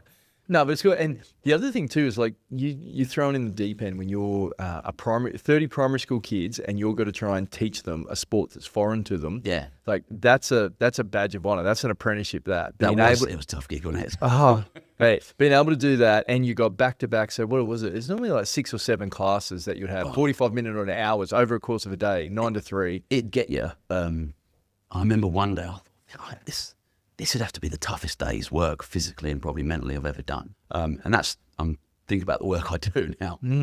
We're in the Pilbara. We're staying at the Mermaid in Dampier. Obviously, we had to have the counter meal. It wasn't very good. The bed was terrible. The aircon was even worse. I think it was about 40 degrees. So just to help me sleep, I had a couple of beers. That's why. Yeah. Dale wakes me up. He goes, right, we've got this primary school. You're there all day, mate. I'm just dropping you off. I've got a few other schools to go visit. Have you? We've got, and I know we've got like a Karratha Broncos clinic in the evening as well, and the start of a coaching course. Excellent. They start early up there, so I had like the period 0. Not a morning person. Just period 0 is gonna eat shit. Period 0. Period 1. You've got double class period 1. There's 54 of them. Excellent. Got just enough tags. I've got a small group coming. I've got the kindies coming out at recess. Can you just do that? All right. I kind of wouldn't mind a little recess myself. That got to about 38 degrees. I went, is it a bit hot? Do you go inside? I went, no, 38's fine. Like looking at me like, Perth, idiot. It's not, and it's a palm. City sleep. And I was like, sweating my ring out. You're there withering away. I'm about 4 kilos down. And like dragonflies hit me in the head. And I'm like, oh, this sucks. Lunchtime. Oh, can you referee a game? It's like, it's half the kids who just still haven't worked out yet. You can't pass the ball forwards. So I refereed a game at lunchtime. Staff came out. So no lunch. 2 periods after. Finally got out of there. I was like, Dale, I think I've just done 6.5 hours shouting at large groups in 38 degrees. Slight hangover. Yeah. No food. Yeah. I'm fucked. And I was like, I'm just completely zoned in. It's like, right, Ed, I need you to go do the practical part, just the passing part and the kicking part of this coaching course I'm doing. Straight there. And then I did a coaching clinic for the under 12s and under 14s at Karratha Broncos. And he's like, right, we're driving up to Wickham tomorrow to do a session. And then we're off to Port Hedland and we've got one tomorrow. I was like, I think I'm going to die. Mate, this is the most mentally drained. There's a little point then I was like, I think I fucking hate rugby. I'm not even teaching tackling, it's still tag. I don't like tag that much. I do love tag, but it was like tough days they were. And that was a baptism of fire because I did go in and, I did get trained up by Dev and Dale and Joel Rawlins was there then as well. Okay. So they did train me and I was a teacher. But yeah, it's different. Yeah. It's definitely just go for it. You'll figure it out as you go. Yeah. Well, it's like, you go from teaching, it was secondary school, wasn't it? Yeah. All girls? High school teacher. No. So it's co-ed? It was. So I did something called a graduate teacher program. So I did my politics degree. I came out here and played and then went back home. And you played for North Beach? Yeah, played for North Beach. Yeah, gotcha. Visa ran out. You can go and do country thing. And I was like, I can't be bothered. I'm just going to go home. Yeah. And Linda followed me. So I was like, well, there's a way back here. And my nickname's Geezer. And a few of the lads at the club started calling Linda Visa. It's like, it's Geezer and Visa. That's why I was just going back with him. So he can come back. Not, bit offensive, but I think exactly what happened. So read the room, lads. So went back there and they said, right, I said, well, you want to be teaching politics? There's no like politics teachers course. And they had one called citizenship. Fucking hell, I was like, oh, you're a citizenship teacher. I was like, I fucking hate the name of this. It's compulsory part. It's basically a form of social studies with a slightly different spin on it. Like you went through political systems and stuff. And you did it from year 8 onwards. It was like, how does local government work? What's voting? Okay. It was a really good course. I don't even know if they still do it, and there's elements of it. But the idea was there's a lot of people doing economics and politics A level, which is like ATAR. So for us, it's year 12 and year 13. And there wasn't anyone who had a politics degree teaching that. So it was a bit of an angle, but I could do the citizenship. So I'm doing that. And so the girls' school, so you had to do 2 weeks in primary school, which was basically year 3s holding onto my legs because they'd never had a male teacher before. Walking in and some single mum's been inappropriate outside the front of the school. So I was like, what? Like, oh, are you Mr. East? I was like, pretty one day what's happening. I think I was 23 or 24 when I was doing this. Athlete. I had the big curly hair then as well, so yeah, worked it. Curls get the girls, no. And that was weird. And then they said, right, I'm working at a school called the Astra Fever Community School. It's supposed to be a sports specialist school, but they did trampolining and squash. And I was like, I don't know if this counts. They are very good at trampolining and squash, but yeah, I don't know if that counted. That was a rough school. And that was my main base to do my training. So it was a job-based training. You're in uni a little bit, but not much. The idea was there was a higher rate of success when you go into your first year official of teaching, passing your NQT, they call it newly qualified teacher. Because in England, once you're qualified, you're not qualified. Once you're qualified, you got to go and do it on the job. Your first year, you are assessed all the way through, and you can fail it. You can fail it a couple of times, and if you do, you're not a teacher anymore. Great, harsh, but better system. They should do it here. So anyway, so you have to work at a school that's extremely different to the school you're working at for a period of time. So I went to, for my very different school, I went to Rochester Girls Grammar School, which is the school opposite the school I went to. The girls in the kilts. They used to scare me the whole time. I went to an all-boys school, so girls scared me anyway. I went to Sir Joseph Williamson's Mathematical School for Boys, Rochester. Okay. Yeah, that was a bastard on the forms. Anyway, I went over there. Use English have a way of words. Doing a bit of ICT stuff for the younger years. Bit of business studies, economics. I didn't do business studies at school. I did economics, but like a year 8, year 9 business studies, I can blag it. In theory, if you're a good teacher, you can read a curriculum and teach anything. If your pedagogical skills are good enough. Pedagogy is the art of teaching, essentially. I think that's a scientific name for it. But I ended up there was a lot of girls doing A-level politics. So I ended up teaching them. And I got a B. I got a good degree mark, and my honours degree in politics from Nottingham Trent University. But I got a B at A-level. And none of these girls are in there to get a B. And none of them were going to Nottingham Trent University to study it. They were going to York, Hull, Oxford, Cambridge. Okay. So that was a tough. Kept you on your toes. I'm so under the pump. I've only got 2 lessons today, and my prep work's going to be about 8 hours worth of prep. And like marking it, I was like, oh God. There was no chat GPT there, and I was reading the curriculum, and I was like, this curriculum sounds stupid compared to this answer. This is way better than whoever wrote the curriculum. Like the mark scheme was like, this is an unambitious mark scheme. This person should write the mark scheme. And I was like, God, how do I do constructive feedback here? But it was good. It pressured me to do, because you try and make politics back home, government and politics is what the course is called. You try and make it topical. Like what at the moment would be an example of, I don't know, proportional representation working or not working well, and then talk about the theory of it. Or a current issue in government and politics. So you'd literally bring in all the newspapers. And there's a lot of newspapers in England. And, you say, what are they saying about it? And you can look at the different angles, like the Guardian's a left-wing broadsheet. The Sun's an idiot rag with boobs on page 3.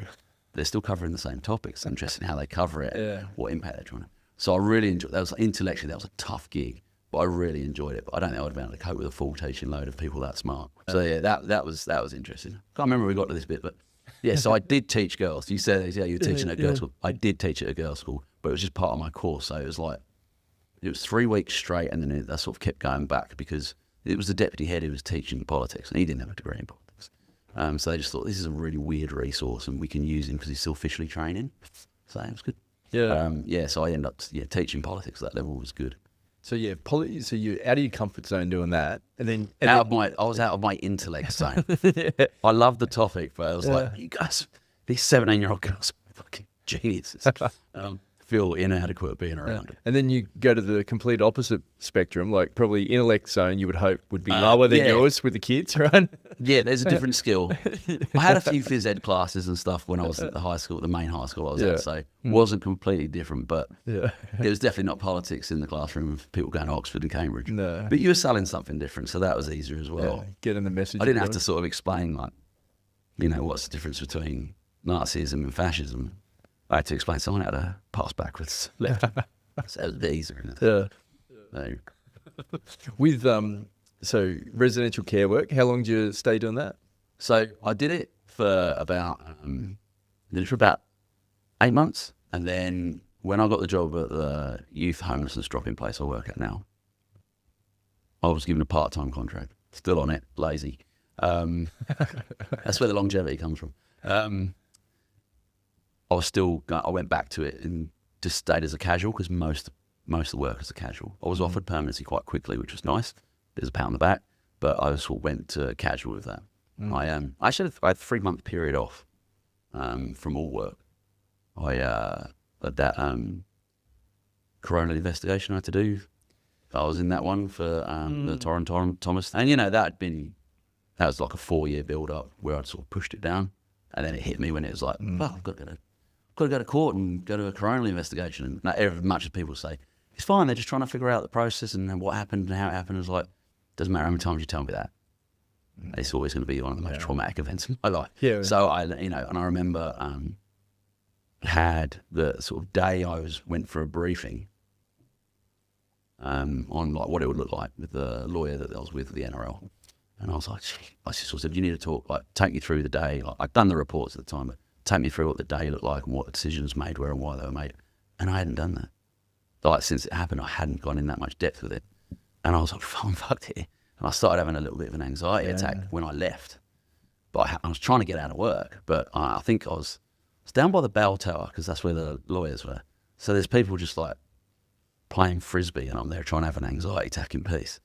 And there's all these corporate wankers dressed in like lycra throwing frisbees around. Are you okay, mate? And I'm like, no, fuck off. You look ridiculous, by the way. I'm just having a panic attack. And I went to work that day because I couldn't get out of it. But there was a hanging attempt at work. It was a shit day. I was threatened with scissors, and it's not unnormal for this to happen. Yeah. And I remember the person sort of, what did I do? I kicked the bed back underneath their feet and lifted them up. I was like, please don't stab me with the scissors. And they didn't. And then my shift was sort of coming to an end as the ambulance and the police got there. And they wouldn't go unless I went with them. I was like, you've just been threatening me. And, you've just done that and blamed me for everything, why you've done it. But that perception of safety was I had to be with them at the hospital. So I was with them till 1 a.m, and I'd started at 12, and I'd had that shit morning. And I remember coming, I was like, probably not coming into work tomorrow, and I took 3 months off in and around that sort of, that period. So, yeah.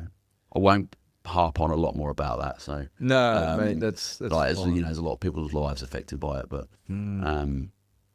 horrible experience. But I learned a lot from it.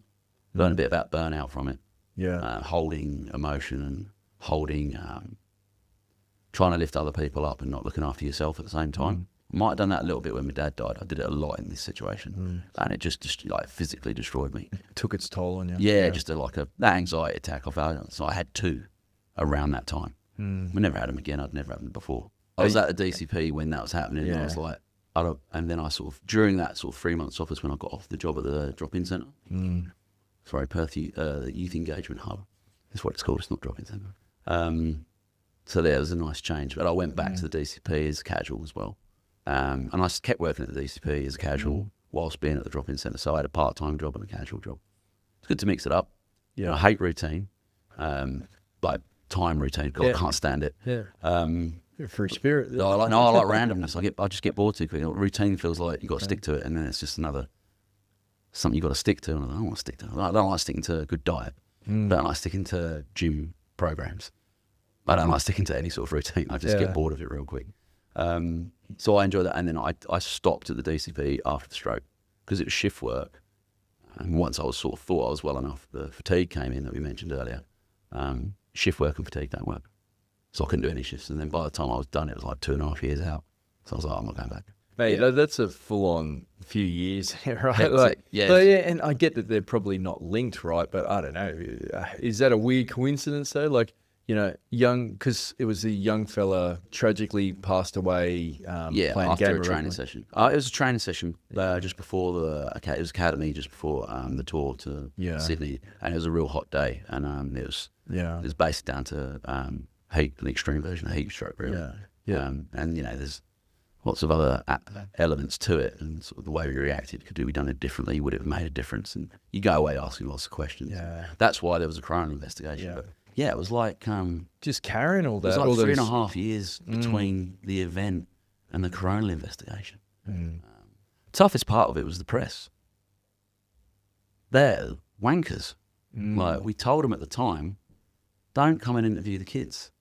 And we had Channel 9 and Channel 7 turning up to SG ball training. We obviously weren't training.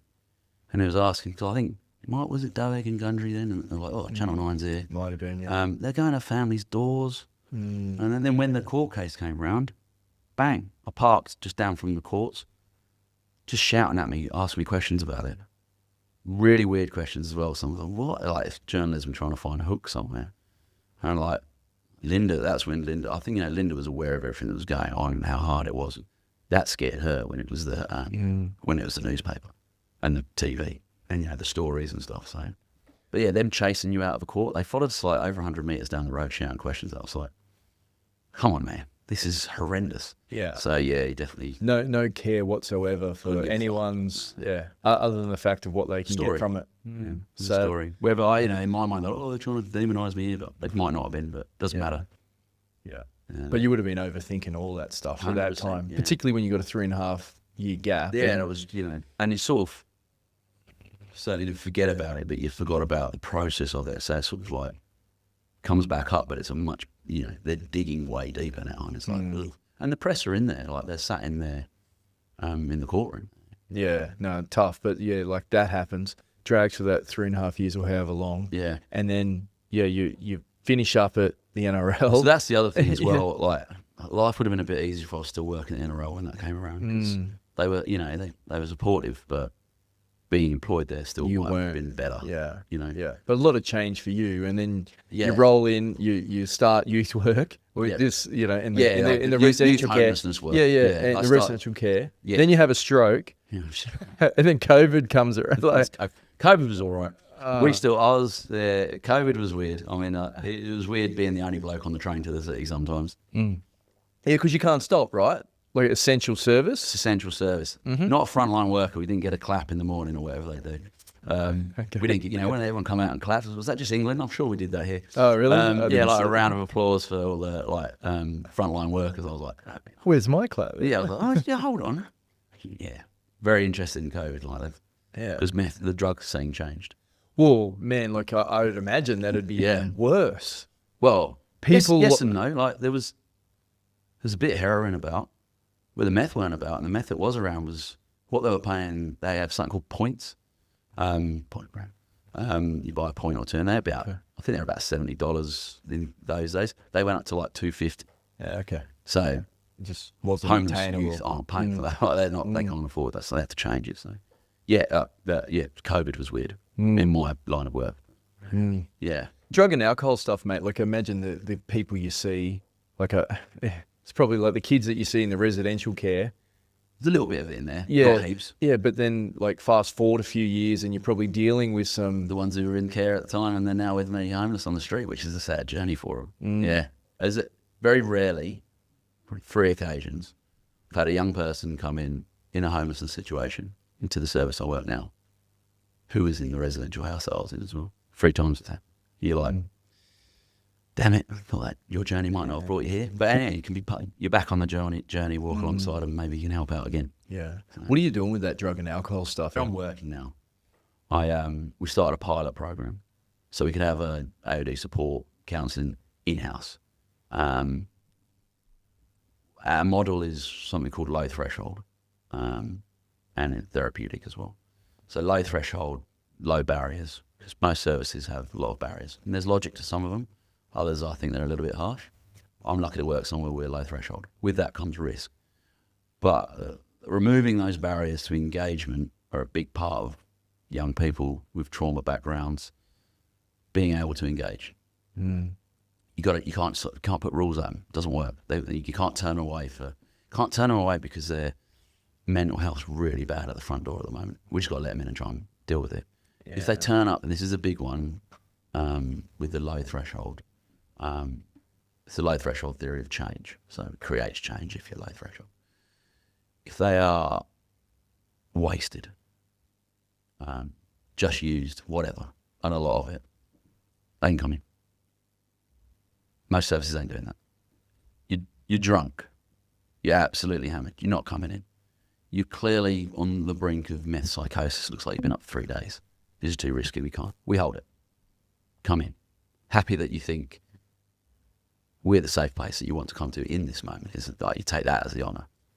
So access to drug and alcohol support in that situation, basing it where we are, with the experience I had working with the Mental Health Commission in Serene, that was the logic. It's worked okay. We've got some evidence out of it, and hopefully, I'm hopeful that we can justify the need for it to be based within the organisation, not calling outreach people out all the time. Okay. That they'll fund it. And so you can resource it correctly. That'll be the main part of my job. That'll be the part that it's the bit I like the most, as opposed to the youth homelessness work. Which I've been there 7 years now. So, you know, the hub itself, it's not that big. It's not small. It's a great facility. But you get a bit like cabin fever in there sometimes. And we do outreach, which is brilliant. I love doing outreach with them. You get to see some stuff, and like being out in public with them, they're like, their relationship's a bit weird. They feel safer to act a certain way. You're like, oh, shut up. Like going to court with them is hilarious sometimes. So the idea was have it based there, so they don't have to go through the referral process, the pre-meetings, group work. A lot of the rehab and AOD counselling things make you do that first, because you've got to test someone's where they are on the stage of change. So they've got to be genuinely in contemplation, we call it. There's pre-contemplation and then contemplation. And there's making change and maintenance and that sort of, there's the way that cycle goes. We can't get them there because they can't stick to appointments. Now, if some young person I'm working with can't stick to an appointment time, it's probably because their homeless life, is too chaotic. I'm not going to go to the appointment because I don't really want to do it. I don't think I'm ready to make a change to my problematic drug use. But even if it's just like, hey, I'm scared to go, or it's confronting, or I don't want to go, or, but they know that they want to. But, so they're there, but so if you work at if you're working at, say, Serene in House or Palmerston or Holyoke, great places, people just keep, if it's cancelled by a client, give them another chance. The appointment cancelled by a client, right, we're shutting the referral. They have to. They can't just keep existing on the chance they just turn up. Whereas where I am, I can be uber flexible, and I've already got that therapeutic alliance for a non-AOD reason. I've got it because I've helped them as a youth worker. So it gives you a different angle in. Sometimes it's not suitable because of the other relationship. They don't want the AOD relationship with you. But there's already a safety and a therapeutic alliance been formed. And because I stick to our model, that low threshold, no barriers, very flexible, they can try and have a go working with the AOD support or AOD counselling that way. That was the logic of the program. The evidence is pretty good. Yeah, well, talk to me about that. Like your initial thoughts on how it would go and how it's showing it's going. What do you reckon? I think everything I have done has done well. My ability to do enough is not there because I had to keep doing the actual job. So it needs to be resourced better. It's doing it alongside my actual job. So that's where it's difficult. And, I've got to do my actual job. It's not fair on my colleagues if I go, right, I'm doing this, and then this, then this. So I'll go 2 days where I'm just doing AOD support. I've got 2 counselling sessions. I've got a harm reduction session. I'm meeting with someone to do some education around cravings, like what to do when they're craving their drug. Or going with them to refer them into an actual rehab. That could take 2 days. It's like, they've been a youth worker down for 2 days. So tricky. But I'll say the organisation's been really good. They're supporting it, and there's an appetite for it. AOD is not really part of what they do. It's primarily homelessness. There's a bit of a mental AOD, alcohol and drugs. Sorry. Yeah. Alcohol and other drugs, I think that's how okay. say it. Yeah. Just make the point that alcohol is a drug. That's why I like to say it that way, which is very true. Yeah, fair enough. Yes, alcohol and other drugs. We engage with outside services for it, and I've just sort of thought, I don't think it's working as well as it could. Let's do it in-house. Now I've trained. And then I don't need to leave because I like this place.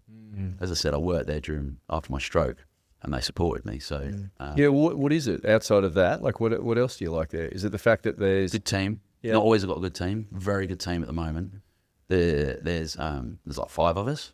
Love my coordinator, and like 4 of the people I work with are just fucking brilliant people to work with. and you really need it because it can be a wild place. I could imagine. Like, it's all great that you got that low threshold as an example, but at what so you cost? hold risk. You hold risk. Yeah, you do hold risk. We have, there's fights sometimes, there's violence, there's some bad violence, and we're trained to deal with it as best we can, but it's unrealistic to think you're not going to have young people who've got trauma being in a bit of a melting pot and feeling stressed with whatever, where it's stress that's being caused in the place, or they're coming with, again, these horrendous stories, and then just vibing off each other badly, and boom. And then you mix drug and alcohol into that, and mental health, we hold it all in the same place. So yes, lively place sometimes. Other times, I'll tell you one thing that reminded me a couple of times, I was like, Ed, what are you doing? I was like, doing this, I'm doing this.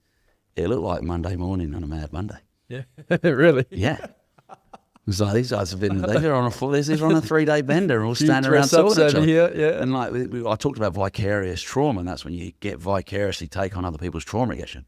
Pretty sure I've taken on vicarious Mad Mondays a couple of times. I like drinking my tea, and I was like, is this beer? What's happening? Like, am I possibly under the influence of some narcotic right now? Have I vicariously felt that? So yeah, you can connect there as well because you understand what they're going through. We don't a big D, like you don't demonise drug use. I understand why people do it. They do it for fun. Now, and this, we'll careful how we talk about this, but there is a drug culture in rugby league, community rugby league, and professional rugby league. Yeah, there's a huge drug culture. Or just in society in general. Yeah, there is. But we're both from that rugby league background, so I know you would have seen it. Yeah. I've no doubt you've not been involved in the graining era.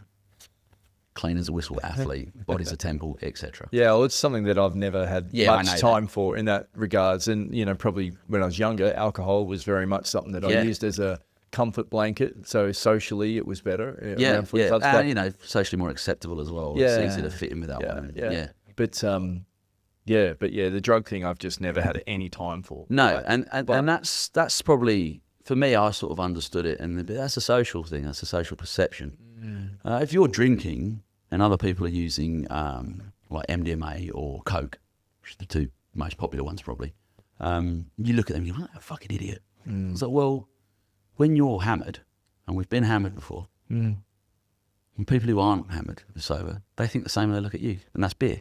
You're just not on the same level as them. They've chosen to do something for pleasure and fun. It's not what you're doing, and they're not compatible. People who like opioids, they like a downer. They like the chemical cuddle, we call it. That's what they feel like for fun. That's what they feel like they need in that moment. Other people like to get drunk and be loud and boisterous and social. Some people like to drink on their own, be quiet and enjoy the alcohol. Okay. Some people like the stimulants to be up.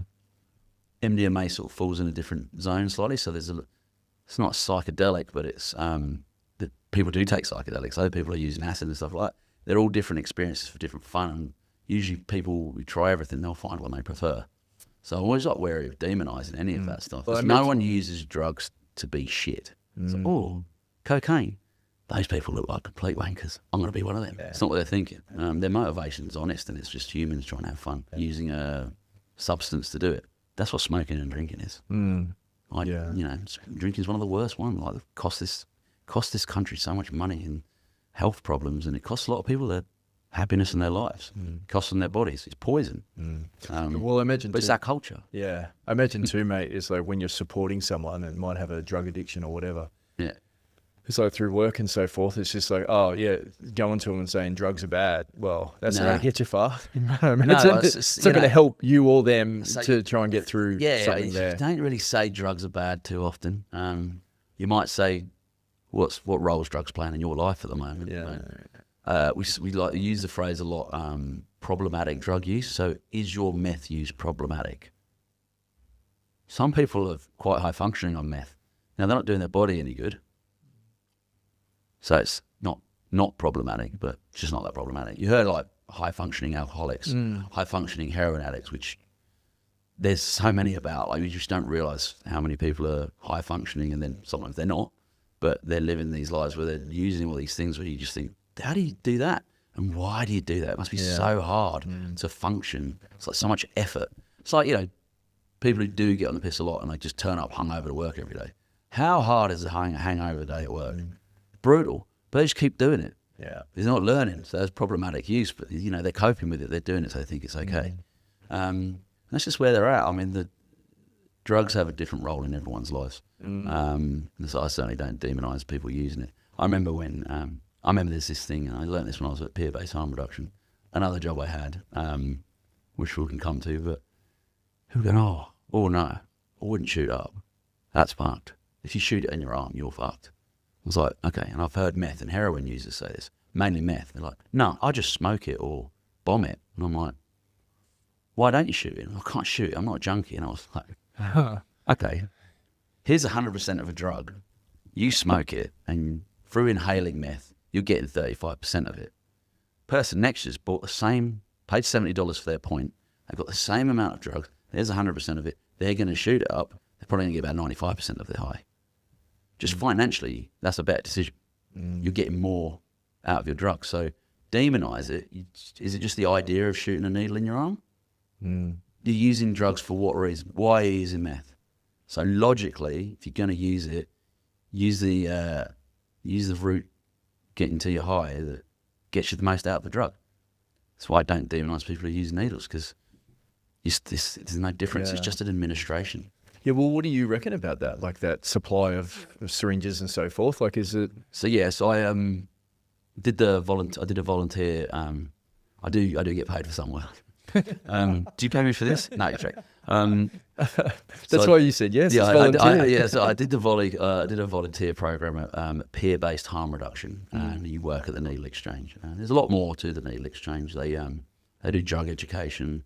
It's a naloxone education and distribution. Yeah, I've heard about that. And then we have there's a nurse there, doctor there. Hep C clinic's a big one, because obviously with intravenous drug use, and pick up different bloodborne diseases and other diseases are there. So they're there to help all these things.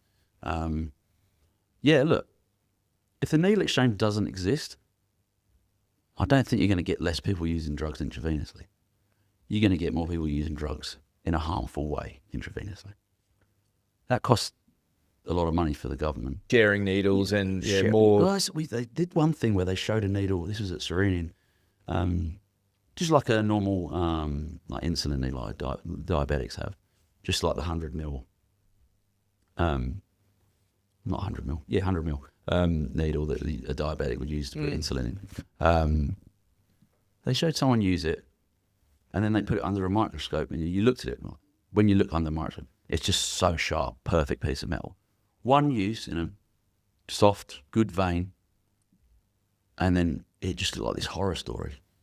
When they went back on the market, like the needle was just like that, and you're like, there's some people are using this. If they don't have any clean needles, they're using this 10 times, and it just gets worse and worse. And it's under a microscope, so it still looks pretty sharp. Yeah. But you're running out of vein space and using this needle over and over again. Tearing the hell out. You're just tearing the shit out of wherever you're sticking it. And I've seen people with collapsed veins, they're sticking it in their neck. You're like, what? Why are you sticking it there? I was like, it's the only vein that's good. And I was like, I remember there was one person, it looked like they had a hickey. And I was like, what's wrong with your neck? It's going to turn into a boil. They can kill you, these things. So I think it's absolutely crucial that needle exchanges exist. They're people go in there with shame, but the workers, and this is a big part of the peer-based thing, there is no shame there. If you're going there to get clean needles and clean tourniquets and clean water to mix the drugs with, good disposal things, they give you a bucket to dispose of, because that's society as well, a benefit for society. Proud of you for doing it. I'm not going to say you need to stop using drugs. They are not there yet. Yeah, well, I was going to say, they might not ever get there. So let's just keep them as safe as possible while they're doing it. Because, I suppose there's that bit there, isn't it? And whether that comes down to, I think you mentioned decriminalising it prior to us chatting about it and things like that. But it's not going to fix the issue. And I think some people, you would look at it and the stigma around that is like, well, how the hell is that going to fix it? Well, is it there to fix the issue? Like, all these problems in drug abuse, right, it all comes back most likely to some trauma from childhoods. So that, right? So that's the root they're cause. Not bad people. Yeah. They addiction generally, there's a few theories around this one. I mean, a lot of people say, I really like that Gabor Mate bloke. Yeah, I like him. Brilliant. Yeah. But he wrote a book in 2009 or something. It was like, genes don't have anything to do with addiction. Because people say, my family, He was an alcoholic. Granddad was an alcoholic. They used heroin. So I'm predisposed to doing this. It's like, well, no. Chances are your uncle was a heroin addict. Your dad and your granddad were alcoholics. You've got some trauma from that experience, most likely. Yeah. So That's you're actually in a cycle, mate. That's the reason. It's not because it's just Genetics, I'm just I hyper focus on stuff and I just get addicted to everything. It's interesting. Like there is some people, there is a theory that I remember. There's Serenian House got a place up north, which is a rehab place, and they got a gym there. And I was like, this gym sucks. Like, why is this? I said, I was like, I'll ring Roger at Peak Buddy or get. Like, no. We don't want it to be too good a gym. Why? And I'm like, because they'll just get addicted to it. I was like, what? No, they're just replacing the addiction. They need to be addicted to something. That's what from the trauma. That's what they're used to. They need to find comfort in it, and they'll overdo it. So if they just spend 6 months living this rehab, they don't use any drugs, clean eating, hyper focus on something that's good, we think's good. Then they go back out into the real world, and the environment's different to the rehab place. They've just switched their addiction. They haven't dealt with their addiction or understood it. So the chances of them going straight back and lapsing and then relapsing on the other one, because it's serving the same purpose the gym was. So but it's easier. Yeah. So it's like you haven't worked on your addiction and understanding why and giving yourself tools not to be addicted. You just change your addiction. Yeah, there's an extra stage in there I'd never even thought about, and right? it's like, but being addicted to the gym's good. I was like, is it? If you're not dealing Well, with... it's probably more healthier than It's shooting up. It's more healthier than using meth. Yeah. Yes, and there's less risks in theory, but mentally, you're not going to have less... You're not necessarily just going to have a smooth flowing life. But next time something bad happens, how are you going to cope with it? Have you got the coping skills to not chase that or chemical cuddle or that high to help forget? Whatever the drug's role was in your life, can the gym fix it when you get to that situation? You've not dealt with your addiction. You haven't got the tools to deal with it necessarily by being addicted to the gym. It's a controversial one around a lot of rehabs as well. Like a lot of them smoke, and a lot of gyms don't allow. A lot of rehabs don't allow. You know you can't smoke. It's like, well, giving up nicotine is so difficult. It's one of the hardest drugs to give up. You don't think it because you're not getting high, unless you have one cigarette twice a year or something while you're drunk with your mates. Then you get high. You often fall off your chair and spew as well, as I can attest for. Why did I do that? I hate smoking. Look cool, briefly. It was barley. So they said, no, you just change it. You just change it. You got the witch is still there. You just change what they look like. And others are like, no, I'm coming off heroin. Nicotine helps me, and it's better than smoking's better than heroin. It's like, well, it is, but then you're going out. Some people can manage it because no one's the same. No one's journey around addiction is the same. The journey out of it isn't either. But they need to have the tools to understand why they were doing what they were doing. So if you can get them in, low threshold stuff like you're saying, Yeah. get them in, build that relationship, you're more likely to be able to start passing on some tools. And They might engage in counselling with me Yeah. because there's less barriers and there's already a relationship formed. Yeah, We there's try and do soft referrals. trust. So like some organisations have outreach workers and they'll come and sit and be there, but they don't necessarily trust them. Or if they've had a bad experience at another one before. Because people going into counselling and rehab, I've done it before, it's failed. It's normal. Some people have to do like 5, 10, 20 times before it finally clicks. And it might only click for 5 years and then they end up relapsing back where they were because life's complicated. yeah, And it's hard to sort of dig deep on some of these people's trauma or whatever it is that drugs were replacing or fixing for them. Just be too hard. Some people they never can. Rehab just won't work. I don't know whether you hear much about it, but like I'd imagine there should be a lot of preventative work on family units and making sure that sort of stuff doesn't happen as much, right? Yeah. Is that the key, like that sort of thing? Well, Longer term? I'd like to say so, but because I'm working in youth homelessness, there's no family. Or the family is the point of it. The family can't be someone they can go near because they were beating them up. They're dead. They're orphans. So significant other counselling is what we called it at Serenian. Very useful. One of the ones I found a little bit more tricky actually because you're trying to get to the point where they understand and have strategies, but they don't have those social that our society has judgments and stigmatization around drug users. But also they've been through the shit with maybe their little brother or something. This bloke's been ruining my life. He's ruined, his mum and dad are poor. He's wrecked the house. He's ruined so many special occasions for us because of his, might just be weed use. You'd be surprised how much that comes up as an actual problem. And so it's hard to sort of, I feel like this is a different type of counselling now. I want to sort of focus on the AED support. Too far. So sometimes it's just too hard. But yeah, that's the ideal situation. Strong family unit, 100%, but that might be a tough starting point, or it might just be the family are the trauma. So moving on without them and trying to heal from them is actually the goal. So we'd love to say that's definitely the way. And significant other counselling, I've seen it work really well on getting the family on board is such a point of strength, because if they feel like they're cut off from their family, that loss of family can be a problematic trauma as well for them to overcome. Yeah. But it's definitely an ideal. It's not a reality, especially with a lot of the young people I'm working with. That's like too far gone, isn't it? You know, like in a lot of cases. Yeah, it's just going to be a different journey to get there. Legalising, decriminalising sort of substances. Talk to me about that. That's the way I legalise everything. I mean, I don't know. I think some people from the Green Party probably shout that, and I was like, well, that's, don't legalise everything, because that's just careless. We need to have some control over it. But what I definitely believe in, and this is sort of the Portuguese model, and I think they did this probably 15 years ago.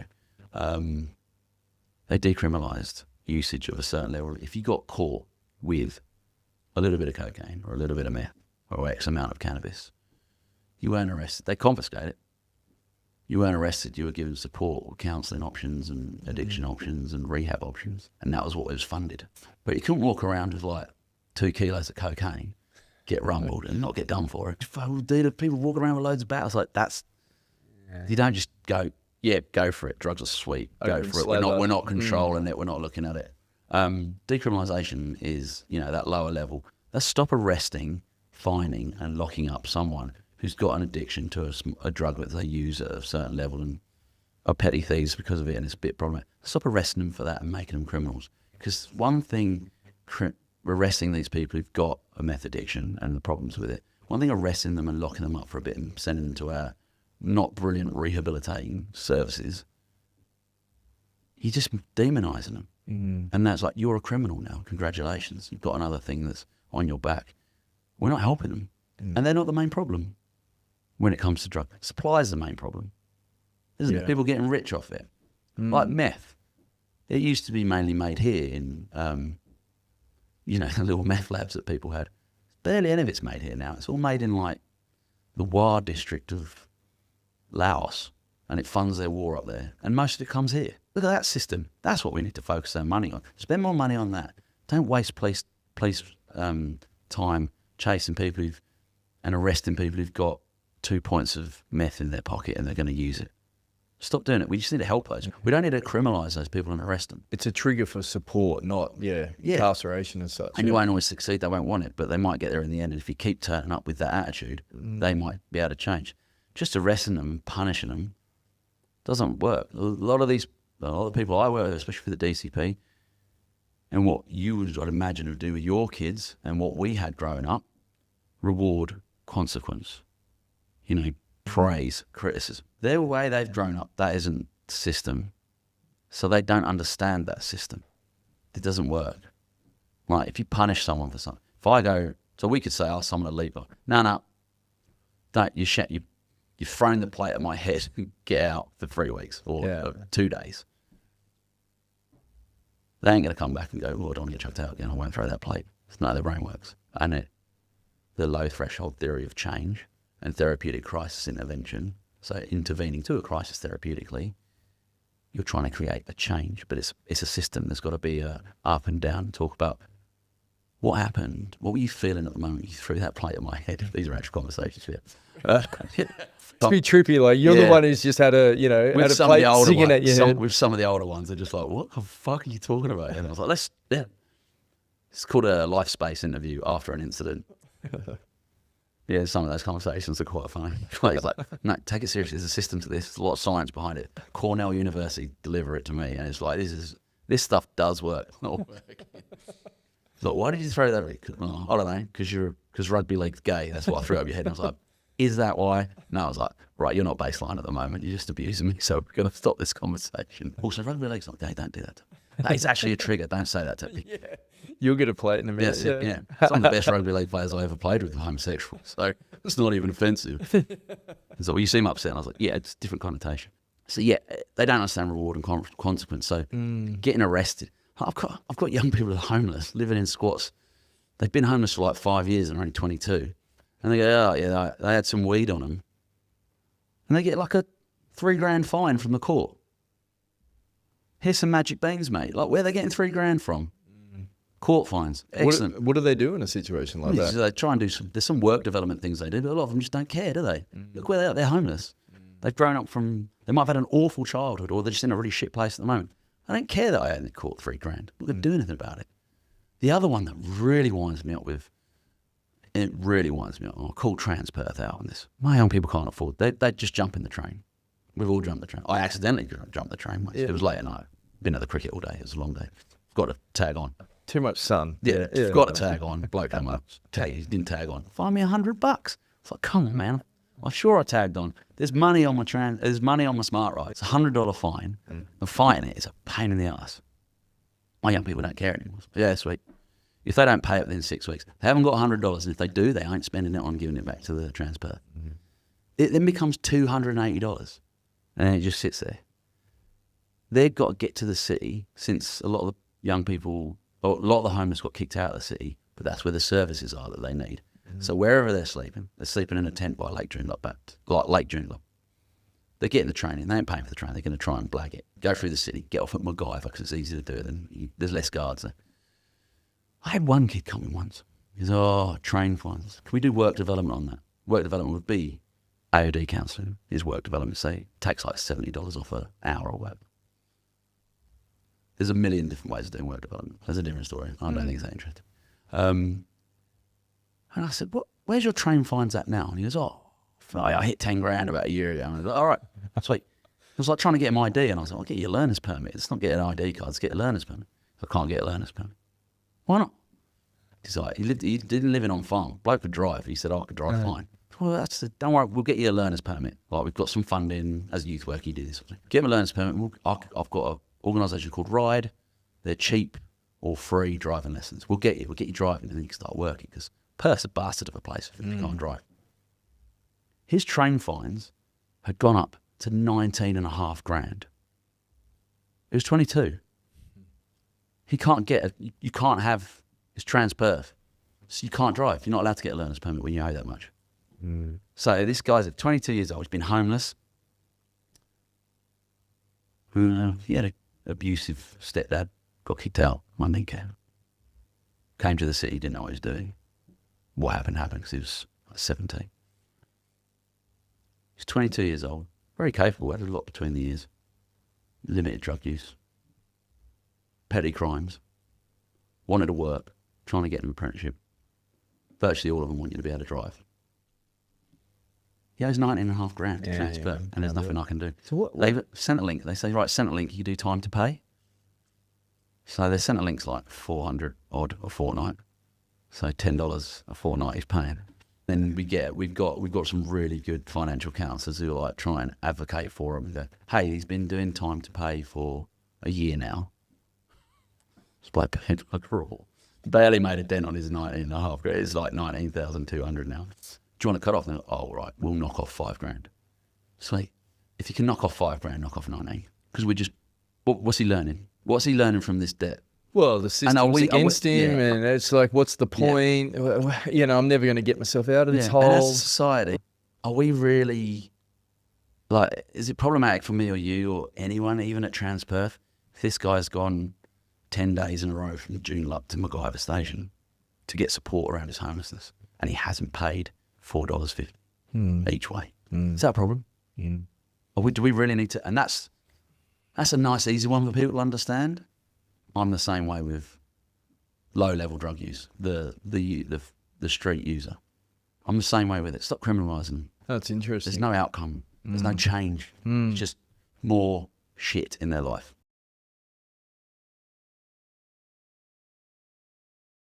That's where I'm at with it. Don't legalise drugs. That's not what I'm saying at all. That's insane. Well, no, there's a theory behind it too. I don't believe it, but then I've never lived it. So you can't walk down the street with, 3 kilos of cocaine in your car, get pulled over. That's all right. I'm allowed 3 kilos of cocaine. Yeah. You're dealing it, and it's just a problem. Yeah. Look, and probably drug use, and I don't know, correct me if I'm wrong because you know more about this sort of stuff, but the thing that irks me about drug use is that it gets glorified. But I would say that when people are dealing with issues, using drugs is they're not trying to glorify it. They're using it just to cope, right? Exactly right. It's two different things. People using social drugs, whether they've got it all together or not, and they're just, hey, I'm a bit of a gangster because I take drugs or deal drugs. Like, I've got an issue with that.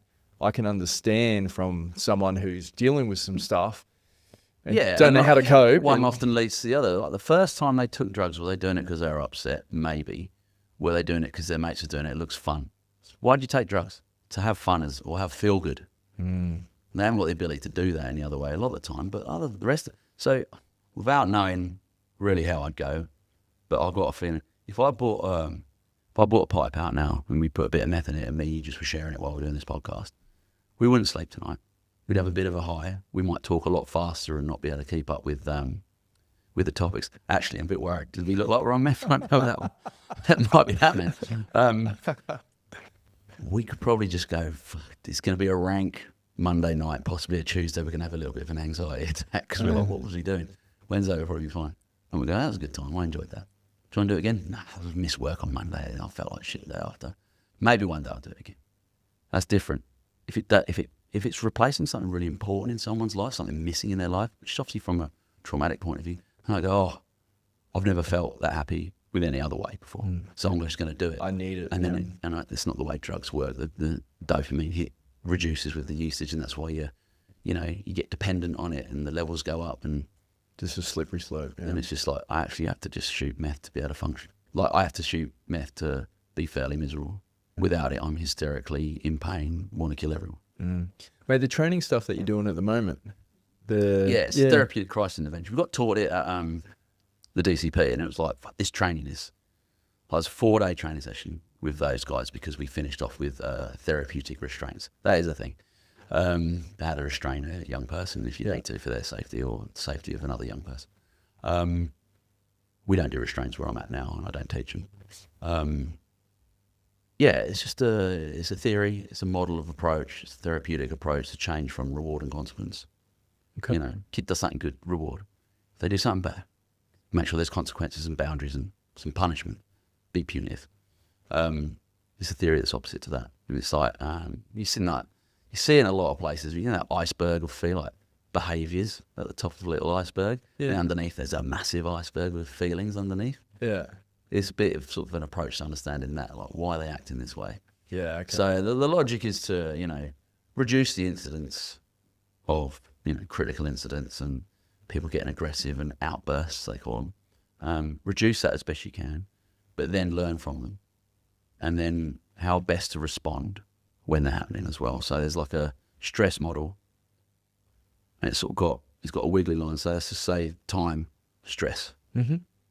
And it's got like a wiggly line for baseline, because it used to be straight line for baseline. People I work with don't have a flat line baseline a lot of the time. A lot of people we know wouldn't have it. Their baseline's like, it's like, oh man, we got mates who've got ADHD and stuff like that. So their baseline's already like, bah, bah, bah, bah. So the baseline's here, and then it's like there's a trigger. You would have heard that people say, oh, that's my trigger, this is my trigger. Yeah. Misused word by a lot of people in their own lives. Trigger, which leads to like a feeling of agitation. And then there's an escalation, which is aggression. And there's outburst at the top, violence.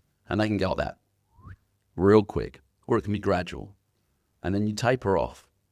And that's where you hit that LSI, and we call it recovery period. Now, the recovery period is very purposeful. And that's that theory of change. So framing that better. So making them think about why they did that. But you get their perspective on it, because understanding why they did it, it's not logic. The way the brain works is obviously logical brain, emotional brain, survival brain. A lot of the young people I work with, they very rarely in their logical brain. It's not a place they visit. They're in their emotional brain all the time. because they might lack emotional intelligence because of their experiences mean it's hard to do that, and they're always on edge. I mean, a lot of them are homeless for starters, so you're always going to be on edge when you're just living in chaos all the time. So, and they go into their survival brain, and it's about trying to find ways of regulating emotions to try and get to the logical brain if you can, get back to baseline, like strategies that work for them to do that, and then also being able to recognise their emotions so they don't go up the stress model and hit the survival brain where fight, flight, freeze, fornicate is another F on there. Like there's people with 3 Fs, there's 4. So there's fawn. Don't know, that's a bit of a weird one. I have seen it though, cuddling up to you and Oh, okay. Fornicate, so that's a sexual reaction. So that could be a pain-based behaviour as well. It's like the overly sexualised thing because that's what used to stop them getting beaten up before. So that's their survival mode is sexual. So fornicate. Okay.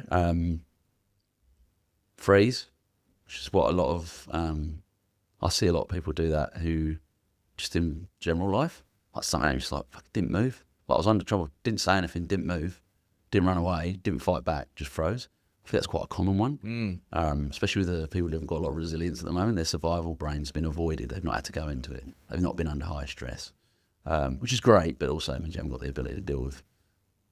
You fight back or you flee, you run away. Flight, sorry. So they're the two, like fight back or run away. They're the two like ones you expect a lot of people to have, and they do all that. And it's about trying to get them to have some sort of emotional understanding and little tools to regulate their emotions because it's very confusing as to why they might have kicked off. Well, it's like that framing on that. You sort of called it the recovery period. So you go up, it goes up quite steep, and then it comes off quite quickly. But if you're getting chastised at that top section, well, all you're thinking about on the way down is like, this idiot is this. I've gotten, the system's against me, whatever it is, right? So the top is violence. Yeah. So that bang, survival. That's called outburst. Yeah. So that is violence, not just shouting at someone. That's aggression. That's escalation. Screaming. Property damage. It's interesting when people in the TCI community is like, is property damage violence? And someone like, yeah. It's like, it's no. Like the plate at my head. If they just threw it behind me and smashed it, is that violence? Or is it only violence if it hits me? It might hit me accidentally. That's just them being aggressive and escalating. It's a different way of framing things. Okay. But yeah, on the way down, if you're actually going through and having an adult conversation about why and what would you do next time or whatever you would say, right? Yeah, and it's got to be from this. They've got to buy in. So the part of it is identify a place to have the chat. That's real tricky. You might not be the person to do it for starters. It depends on that relationship. Might be that's that perception of safety. Can we have this chat here? Is there a lot of shame? Are they still really pissed off about it? Are they not actually at baseline? They're still livid, but so you can't have that chat then either. And then you get them to explain what happened from their perspective, and then you summarise it back to them, see if they've understood it. And that summary can be tricky because some of the stuff they're saying, like, what doesn't make any sense. So you have to summarise it back to them so they feel like you've actually heard them. And some of the reasons why they phone up, you're like, oh, did you throw that because he called you a cunt? And it's like, sorry. You just got called a fucking idiot or whatever, and they pushed you. Is that why you punched him out? It's like, who did that? No, I don't care. What did he call me that? I was like, no, I don't know. I was just fucking angry about it. And it was something else outside. Broke my phone screen. So I came in, banged around for 10 minutes, was rude to someone, and I punched this guy out. How did we get there? Because he's annoying you, or you're annoyed because, our bathroom, you couldn't get in the bathroom. So you explore it, explain it about it, and then you go, crack your phone screen. What we could deal with a cracked phone screen. Bit annoying, isn't it? They can't. That's trying to understand that. Well, what triggers their feelings? It was that. And how does it present, and what does it look like? And they don't know what to do with it. They haven't got the emotional intelligence to do it. It's like, right, okay. So next time your phone screen cracks, you feel this way, and you try and get them to recognise what the feeling actually feels like, so they can go, when my hands are sweating, when my throat's dry, I'm nervous or whatever. They can recognise the feeling, and then you can start going, right, what can you do instead? And can we practice or plan it? And then you'd have a go. And it doesn't always work. Sometimes it works a treat. But it's therapy. You don't leave it. Don't give a consequence and then leave it, because the behaviour's not going to get better. It's probably going to get worse. So therapeutic crisis intervention, you had to intervene at levels of stress. You act differently at different levels of stress as well. So there's little behaviour support techniques and changing the setting conditions when there's a bit of stress, and they could tell they're triggered. How can we bring them down quick? And that's the ideal. Your life's easier when you do that, but there's often not that much learning from it. So we try and frame it with, If there is a critical incident, can we learn from it? Maybe. We must try, though. Otherwise, we are not going to create change in this person. It's good. And the training that you deliver is exhausting, but you're trying to get people to do it because it's not natural. It's not acting naturally. One thing I was drawn to it, and I found it a little bit easier, and it was noted. I remember they said at the residential house, one worker was like, I don't know what happened. I can't remember. There's like some violence in the kitchen or something. And I was just fine. I was like, I'll get it. So you're pissed off? All right, move something. Just don't, like, it's just going, mate. I used to be like, what the fuck is going on? And I'm just like, man, you're like weird bassline junkie or something. And I was like, this is your Rascal song. Don't mind him, that's hip hop. I was like, yeah, I was just checking in. Like, it's not me. I don't really understand what's going on, but I feel safe enough.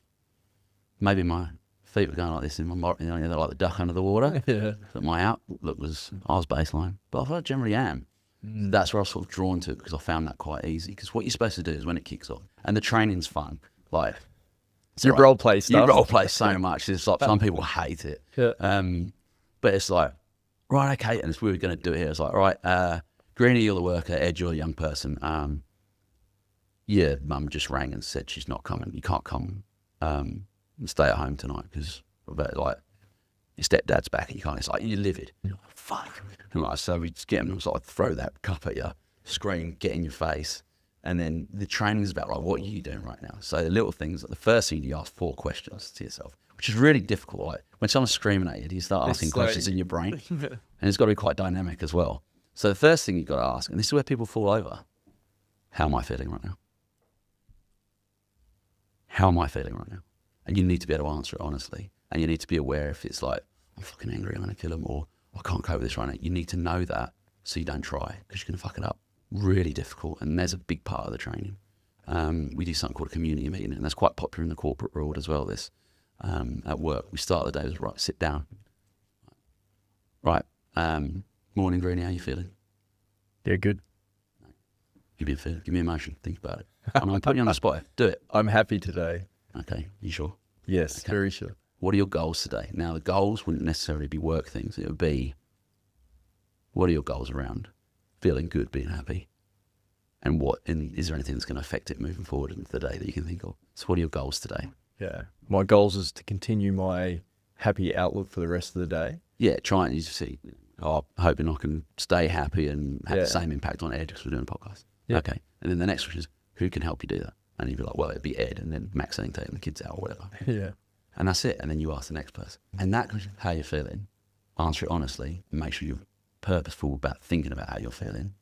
People fucking hate it. So you're doing the groundwork on a daily basis, like every morning. So every then morning, when it does community kick meeting, off, it's called. They do it in the Department of Child Protection in the Resi Care, and we do it where I work now as well. but you're just getting that. How am I feeling? Because I might be about to open the door and meth-induced psychosis walks straight through the door. It's 9 a.m. on a Monday.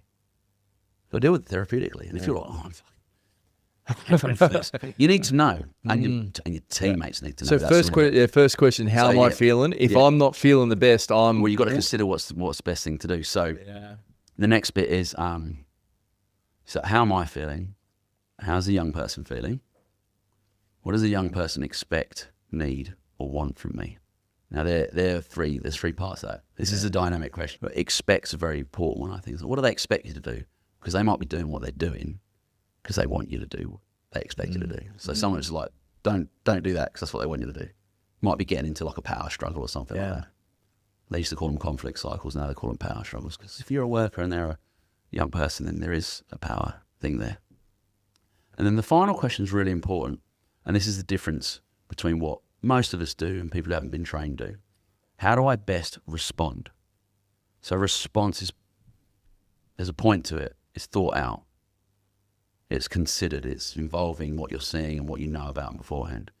What everyone else does and what you would do if I did throw this at you and start shouting, you react to it because that's what normal humans do.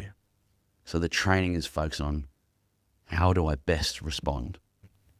And, and that's the training really. Like, but it's a 3-day banger and it kills me. Like I have to get escalated so often on the morning of day 3. And it's just like, I've got nothing. This is killing me. And then the reflection on that is, I've cracked it 7 times at people who I know in a safe space over 3 days. And I'm just exhausted and it's a little bit stressful and I just, you need a little bit of self-care there. People I'm working with, they might crack it 10 times in one day and they get consequences for it or bad reactions and they don't have an opportunity to self-care. They might have an opportunity to self-care. It might be drugs. You can see how it all fits in. Yeah. Yeah. Do you ever get to the point where it's just like, fuck, what's this all work? What's this all for? It's not going to change. Well, it always exists, sadly. There'll be people who always need that support, and the better the systems are, the better we'll be at it. But you say you can't, don't chase a win. Some people's lives are just going to be horrible. You're setting yourself up for failure doing that. Yeah, you just can't chase those wins, and it's too hard. They're great when they come, but they can fall over as well. Like, I work with people, and they're just flying in life. It's like, from where they were to where they are now, 2.5 years later, they walk back through the door, and they're worse than they were when you first met them. You're like, well, I can't handle it. It breaks you for a little bit. And you're like, right, I've got to try and work my way out around this. Don't worry about it. You didn't need the win. Man, this is sad. All that good work. And I really like him as well. These relationships are genuine. They're like, they're friends with you. Like, a lot of them would go, there's one lady goes, so how old do I have to be able to buy you a steak and a beer, Ed? And I was like, not sure there's a professional answer to that where there's any age. But I said, probably 28, 29. And maybe if I don't work here anymore. And they're like, righto. So they're 26, they age out of our place. They're like, righto, I'll call you in 2.5 years and I'll tell you how to try it. See how we go. Oh, that's lovely though. Yeah, and that is good. If they're still doing well in 2.5, it's a big roll of the dice. So, they can't buy you one of those when they're in Hague. Don't. It's real stories. Yeah, the win things, it's tough. But that TCI training, I really believe in this. That's from Cornell University. It's a 5-day training course to train, and then you have to do an update every 18 months, 2 years, and it's a brutal written exam on it. And that's the biggest challenge for a lot of people I work with. We've got a lot of peer workers. They've got their own journeys that they've been on, whether it's been trauma or mental health. Well, I've got staff who've been homeless.